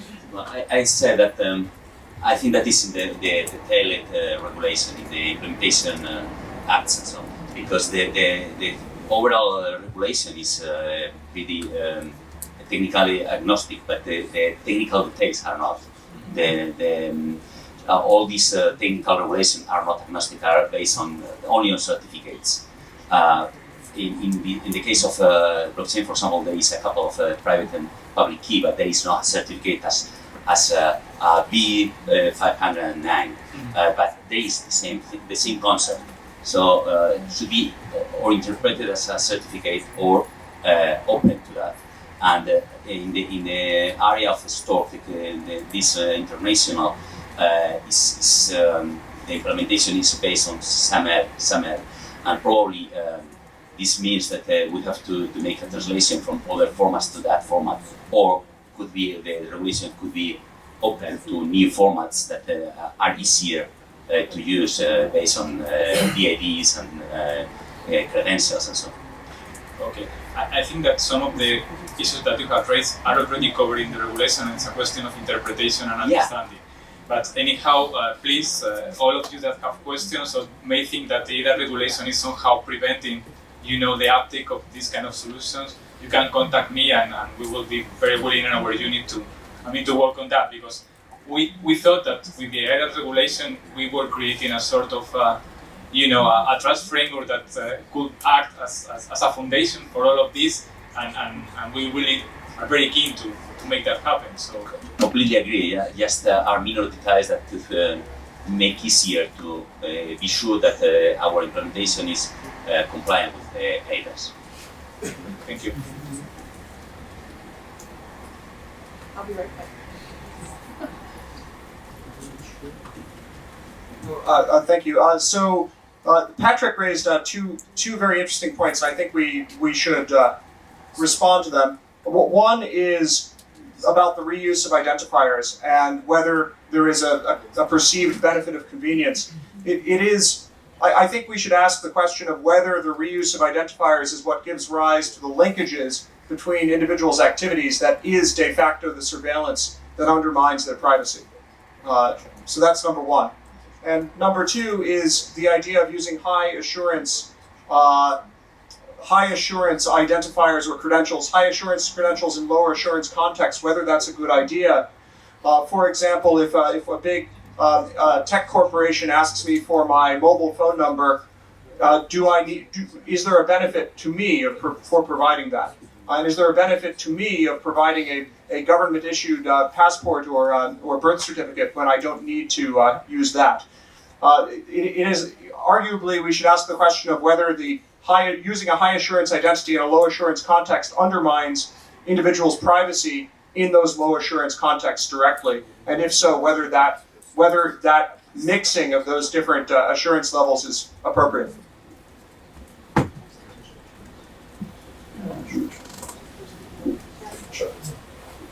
Maybe one last point, and then we'll move on to the second part of the discussion.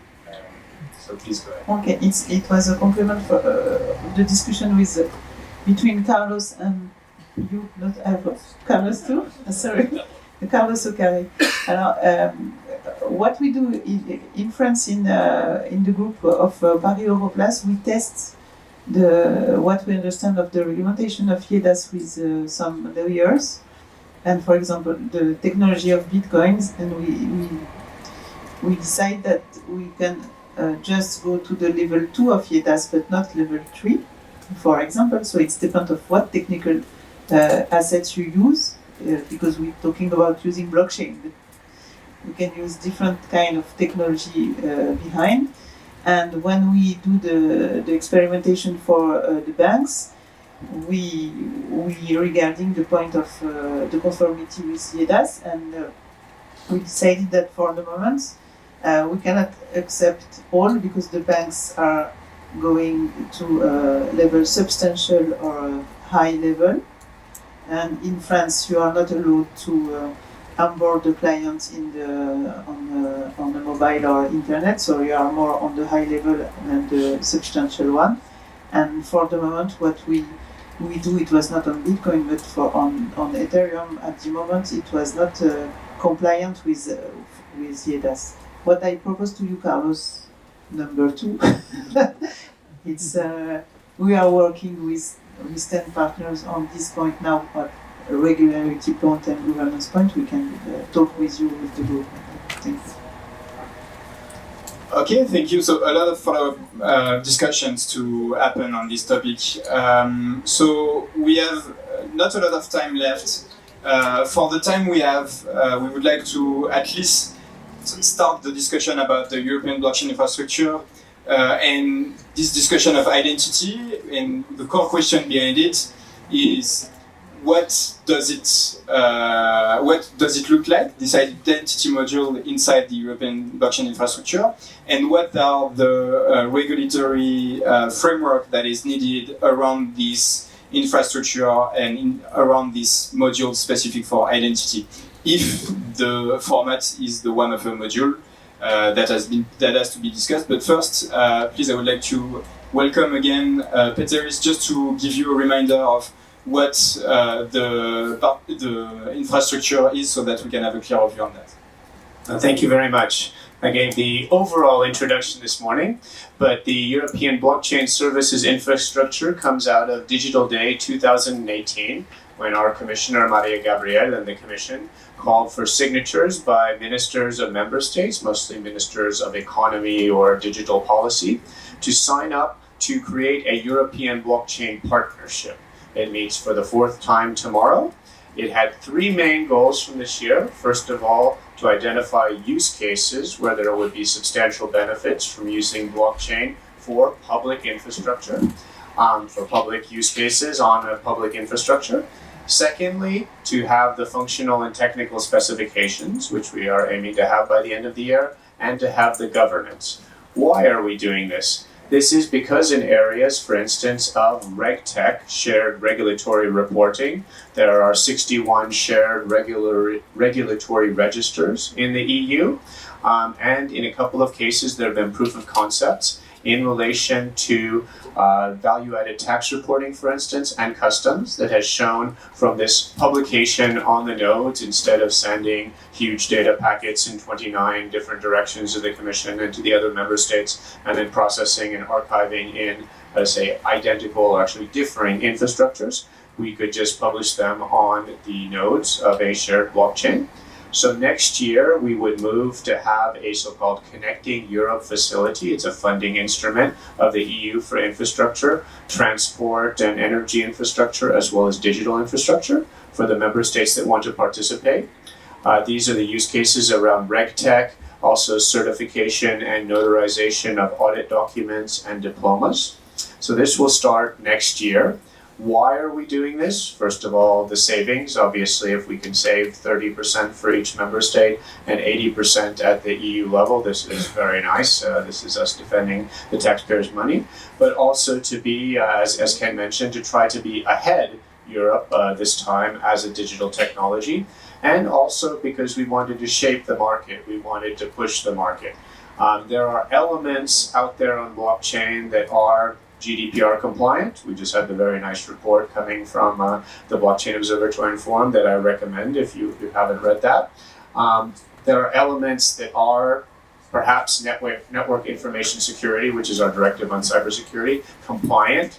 There are parts and applications that might be compliant with infrastructure liability. This is something that you need for financial services, transport, health services on a large scale, let's say involving hospitals. But all of these things together are probably not found in one package. So we're not going to build this. It's not going to be Pierre, Chiara, the Digit colleagues, and myself programming it. It would be by innovation procurement. So it's also an opportunity to put money into the market, but us not burning money. It's money to have savings, to have efficiency, but for Europe, again, to play a very strong role and for us to benefit where it is justified to utilize blockchain for these types of public services. There's other areas, let's say instant payments in the Euro area, where along with the colleagues in the ECB, we see that blockchain probably doesn't have anything to add, at least let's say as long as you stay in the Eurozone. I mean, this is now a personal opinion slightly, but I think in these areas it can add something. So along with the GDPR, network information security, infrastructure, responsibility and liability, another thing which we have to assure is that it would utilize EIDS when necessary. So as this is a e-government blockchain set of applications and infrastructure as its primary use, though it could be opened up for other things in the society and economy later, for when you need to get, let's say, I think the example was given, a subsidy for an electric car, that you can declare yourself at the level that your member state requires. And obviously ready to enter more. And it also should be green, so the consensus mechanism shouldn't be the Bitcoin mining. It should be a consensus mechanism that doesn't use too much energy. This is something, obviously, as a climate change centric administration, we have to take into account and have to implement. So happy to answer any questions or to allow you to move to the next stage of your discussion as you wish. Yeah, I think it's important to take the time to ask questions. So if you have any, please do so, because if we don't really understand what the infrastructure is, we won't be able to really answer the following questions. Any?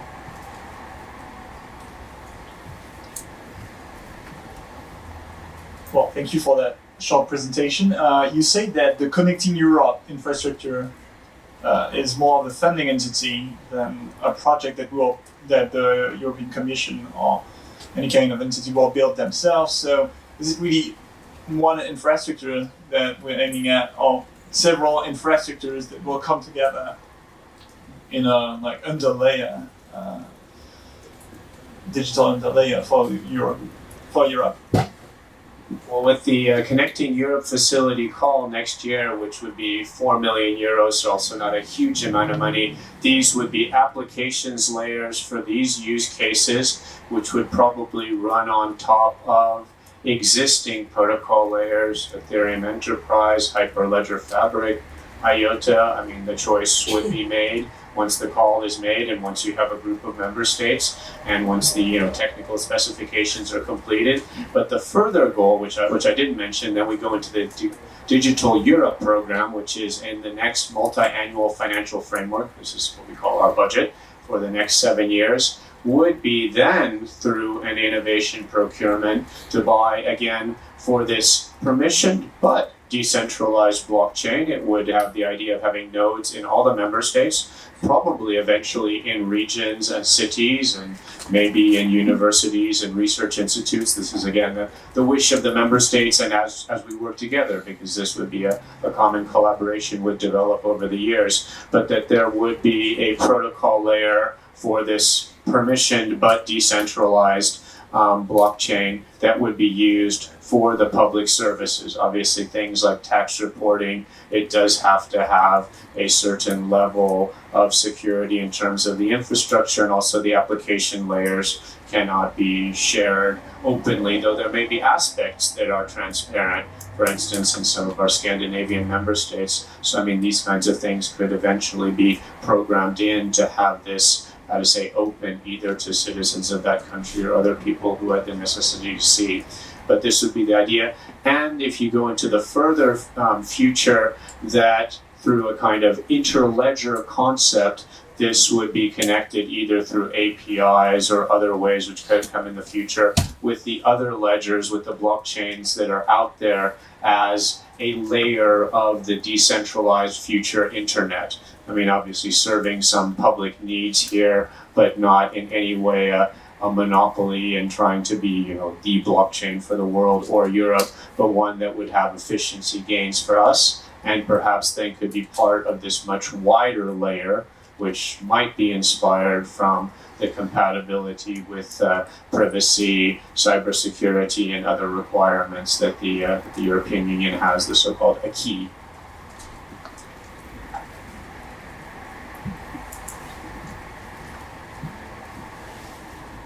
Thank you. Perhaps a naive question.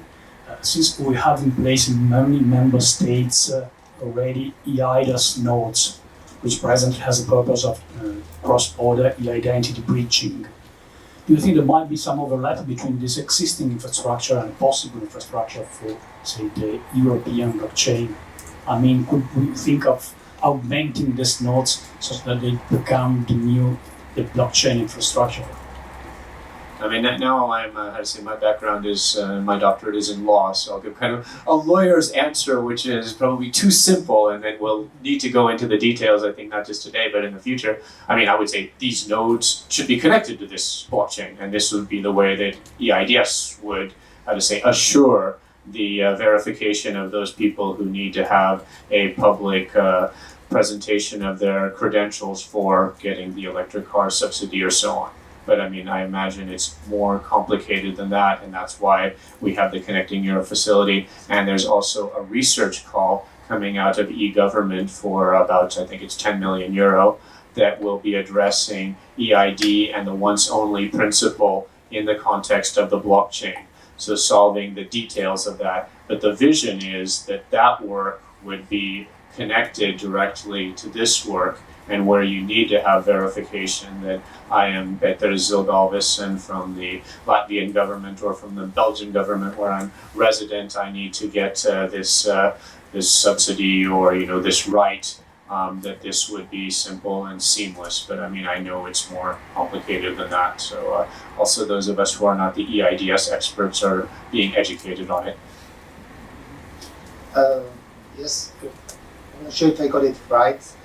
The strategy to extend that infrastructure is not on the infrastructure, the underneath infrastructure itself, but rather on identifying the right use cases, getting the right solution, and then proposing that use case for the different public administrations in the European countries to use that solution, and then move forward to another use case. Is it like that? So No, I mean, the initial stage was the use cases. So we have the 4 use cases that you could say are around RegTech and notarization and certification. This is, how to say, our phase. I mean, we will actually go live, probably especially for the value-added tax reporting, which is very ready from our colleagues. But it's also to see how this works, building the applications layers, us together as all the member states and the Commission. Then the next stage would be, as I say, to have this protocol layer, which, I mean, we're not going to build a completely different one. As I say, this could be offered by IOTA, Ethereum Enterprise, IBM Hyperledger Fabric, on and on, Fetch AI, keep naming all kinds of names in Europe and beyond. Our procurement rules are also open internationally. So I mean, but it would be something that would fit our needs, having the necessary cryptographic layers, having someone responsible for the infrastructure liability.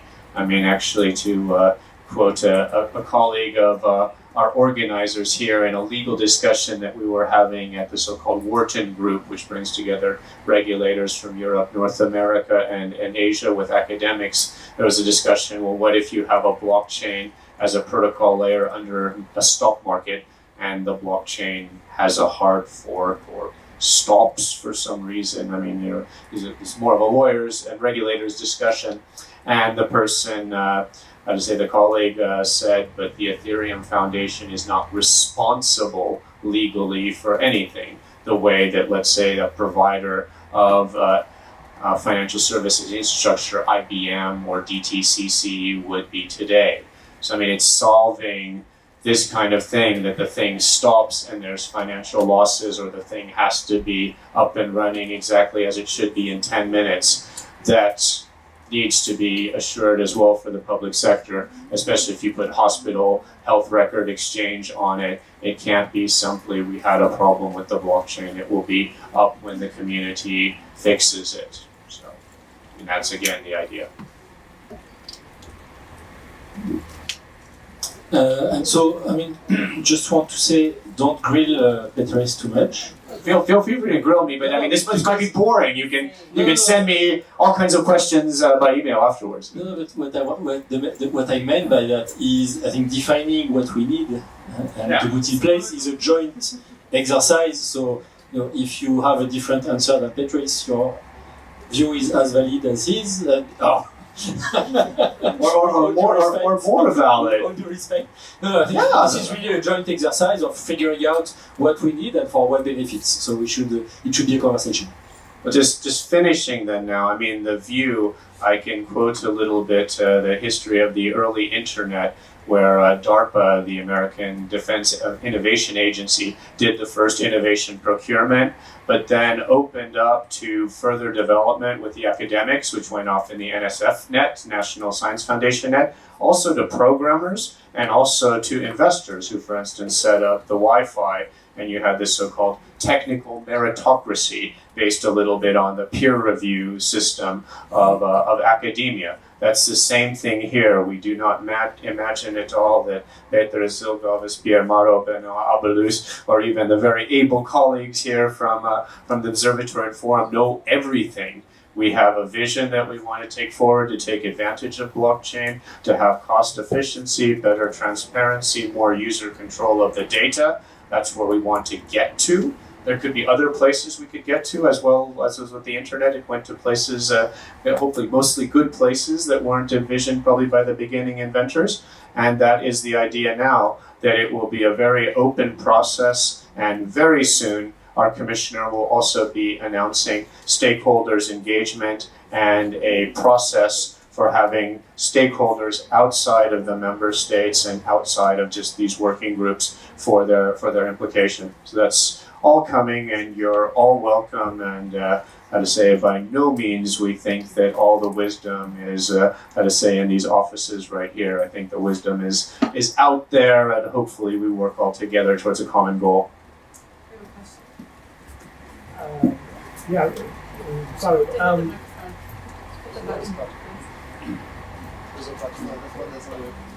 can give this one. That's okay. The blocking? Sorry. No, but only I don't want to prolong it more necessary. So I'm not sure if you were wrapping up already the event, or if you are still taking Q&As. Well, we were going to go to the discussion and not just talking to me, but I mean, I'm happy to answer any question and also to answer questions afterwards by email and telephone. Okay, well, I'll quickly ask you first of all, thank you for all the efforts on blockchain. It's certainly appreciated. My question would be, could you elaborate a bit more on how these use cases you mentioned on a longer term perspective, how would they interact with existing services already offered by member states? So if you think about VAT reporting or maybe some notaries, I'm curious how the blockchain infrastructure would work together with that. Would it complement these services, or would it subsidize them, or is there a risk maybe that companies would actually have to do more VAT reporting, once for the national system, once for the EU system? What are your thoughts on that? Thank you. Okay, exactly. I mean, there's basically, you could say, two lines of work, and this is based on the governance. In the case of the regulatory registers, this is information that is already required, already provided, already digital, and this is a more efficient way to do it. This will take over the system. So, I mean, it will be moving to this. Whether this moves in one fell sweep in 3 months, or it takes a year or 2 years and you'll have some kind of transition, this will be up to those member state committees. So it's the member states and us, and by no means are we directing them with our finger, though we are very much pushing for the efficiency gains. So, I mean, nothing will happen that suddenly France finds itself doing this kind of reporting and that kind of reporting. It will be with the agreement of those member states. For something that is new, like the diplomas on the blockchain, which is another new one, this will be consensus-based and voluntary. So it's for those countries that want to join in. There's no regulatory requirement to have university diplomas on the blockchain and to provide them for employers and so on. This is something new. There's not a regulatory instrument exactly on that. There are ones on mobility that this helps to implement. So that'll be a process, and that'll be voluntary. I think there's 7 member states working on that right now. It might end up being 20, it might end up being 27, 28 in Norway and Liechtenstein and others. But this will be more of an organic process, and since it involves the individual universities, it'll take a while for all of them to come online, maybe even ever. So that's a process. Okay, thank you very much, Peteris. I think that we all understood that we have this blockchain infrastructure that is on its way. What I would propose for the last minutes we have before we wrap up the meeting, maybe one of the questions we have here is, we have this infrastructure that is coming, we have the context of identity, and the question here is, what do we want to do with this infrastructure? We were talking previously about DID registration, we were talking about how do we make sure that we are interacting with an actor that is actually known, and there are many possibilities. So first question is, what do we do with this infrastructure in the context of identity? And the other question that will probably not be covered today is, what does that mean in terms of specifications and requirements for this infrastructure? So let's gather thoughts about how do we use that in the context of identity.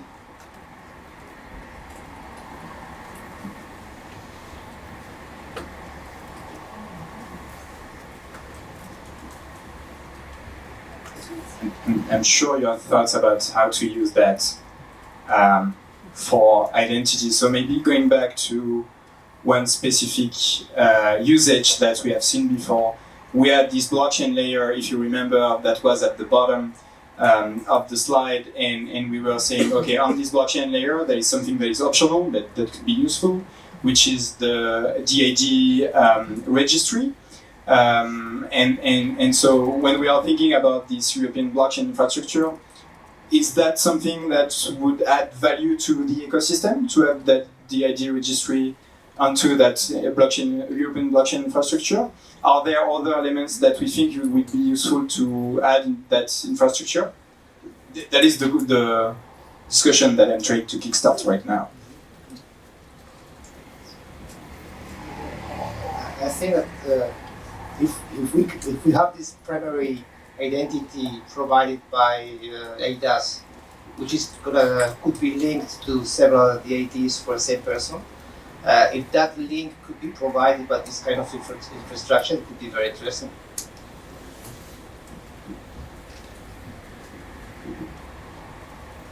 Or not? I don't know how. But, you have an official registry of the DIDs. You have the capacity to issue ADAS, the electronic identity by ADAS, and yes, have to link it. Technically, I don't know how to do it, but I think it's a matter of studying it.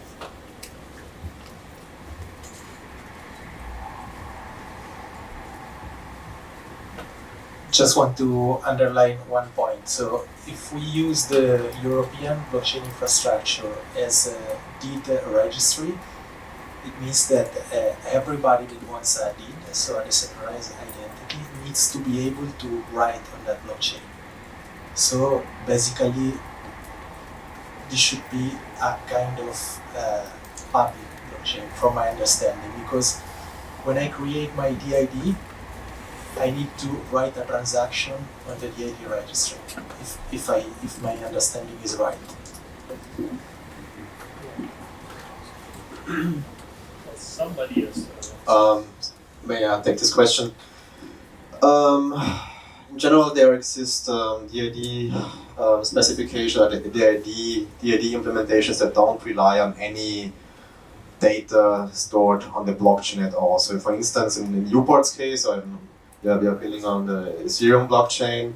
We don't actually store anything on identity creation. Only when you have key rotation or something like that, then you could use a smart contract in order to exchange the keys. Yeah, and so I think that the DID registry we talked about earlier, I think it's the primary use is to register trusted issuer DIDs, but please correct me if I was wrong. But in this case, you don't have to register every subject, not subjects, but individuals DID, but only the ones from the official governmental institutions. So maybe I'll rephrase the question. I think earlier we said in an identity infrastructure there are two ways that the blockchain is involved. One can be if I need to interact with blockchain applications. The other is blockchain to reinforce the validity of claims. And so here I think you're talking about the first one, and you're saying if we are running a public service blockchain application on a European infrastructure, and anyway, the only people who can connect to that blockchain are government entities. Those government entities, there is no individual who is interacting with that blockchain. They are always doing that through a government entity. So we don't need an identity. The government entity can just say this transaction is posted on behalf of this guy, who does not need to have any kind of proper identity on that blockchain. I think that's what you're saying, and I think there's some merit in what you're saying, which is there is definitely a need to identify those actors who will be allowed to interact with the blockchain, be it government agencies, suppliers of government, but people who are not interacting, who are not allowed to interact directly with the blockchain, to write transactions, actually don't need to have an identity there.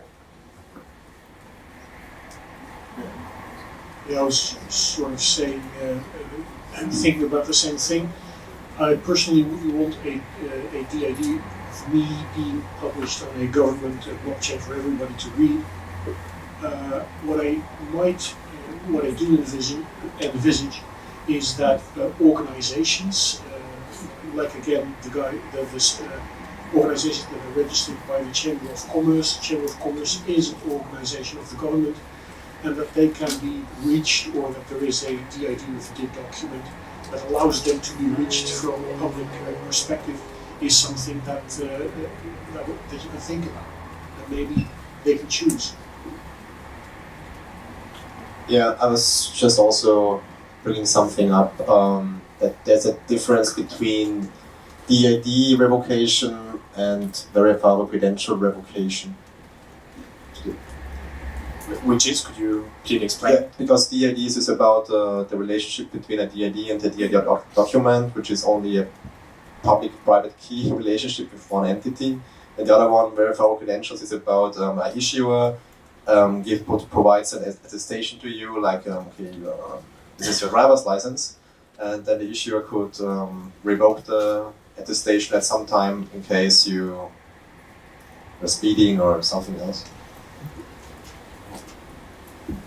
Completely agree. It's about the management of the credentials, the issuance, the revocation, and then when you use the credentials in order to make claims about yourself, to get any service, the registering of that claim, and even the right to be forgotten, the way is a way to ask for deletion of the data that you have consent. So it's the withdrawal of the consent that you have done for a specific purpose.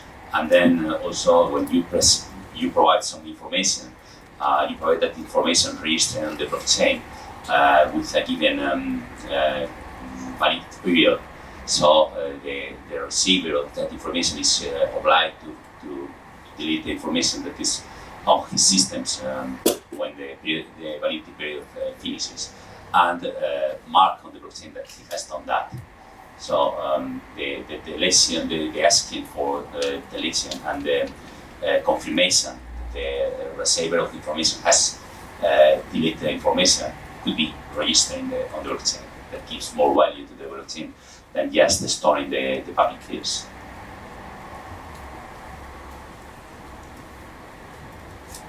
Anyone wants to react to these aspects?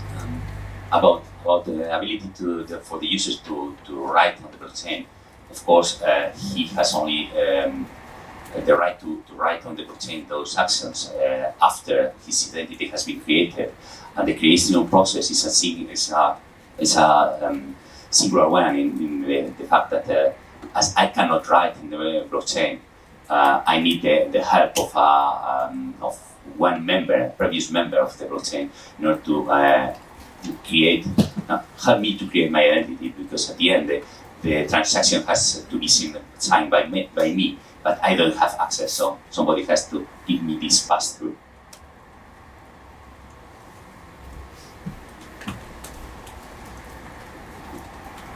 Thank you.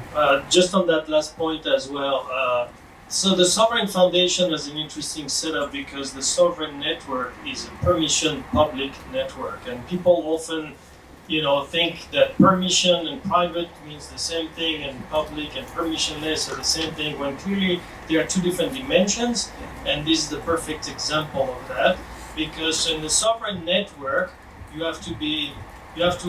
so everybody can read it, so it's public in that way, but only some people who have been granted access can write to it.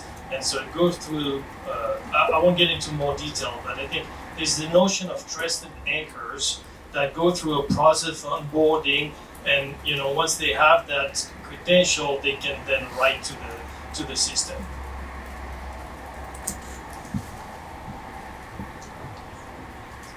Okay, last opportunity maybe to comment on that before we wrap up the meeting, if anyone wants to make a last statement. Okay, well, yeah. So still, trying to think about, so out of this workshop are going to be issued a workshop report and then thematic report on everything that we've discussed, and to be refined with all of you, of course. But again, just to align on the important message that I've heard here, what I hear is, if we are talking about even a public permission blockchain, but where essentially only institutions are writing data. We don't need to have an identity framework for individuals. We just need an identity framework for the actors who are allowed to post data on the blockchain. Is that what I've heard? So it makes it simpler. Thanks.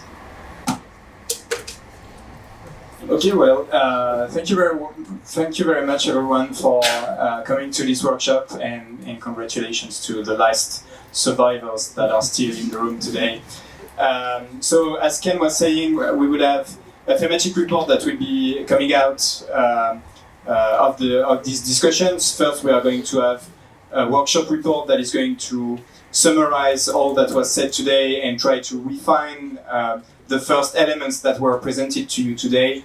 Of course, you will be asked to challenge the vision that we heard from you and correct us, and have the possibility to correct us if there are elements that we understood wrong. And after that, we will have the thematic report that will come. And in the meantime, please go read the GDPR reports if you want to have some readings before the next ones. Thank you very much, everyone, and looking forward to see you again.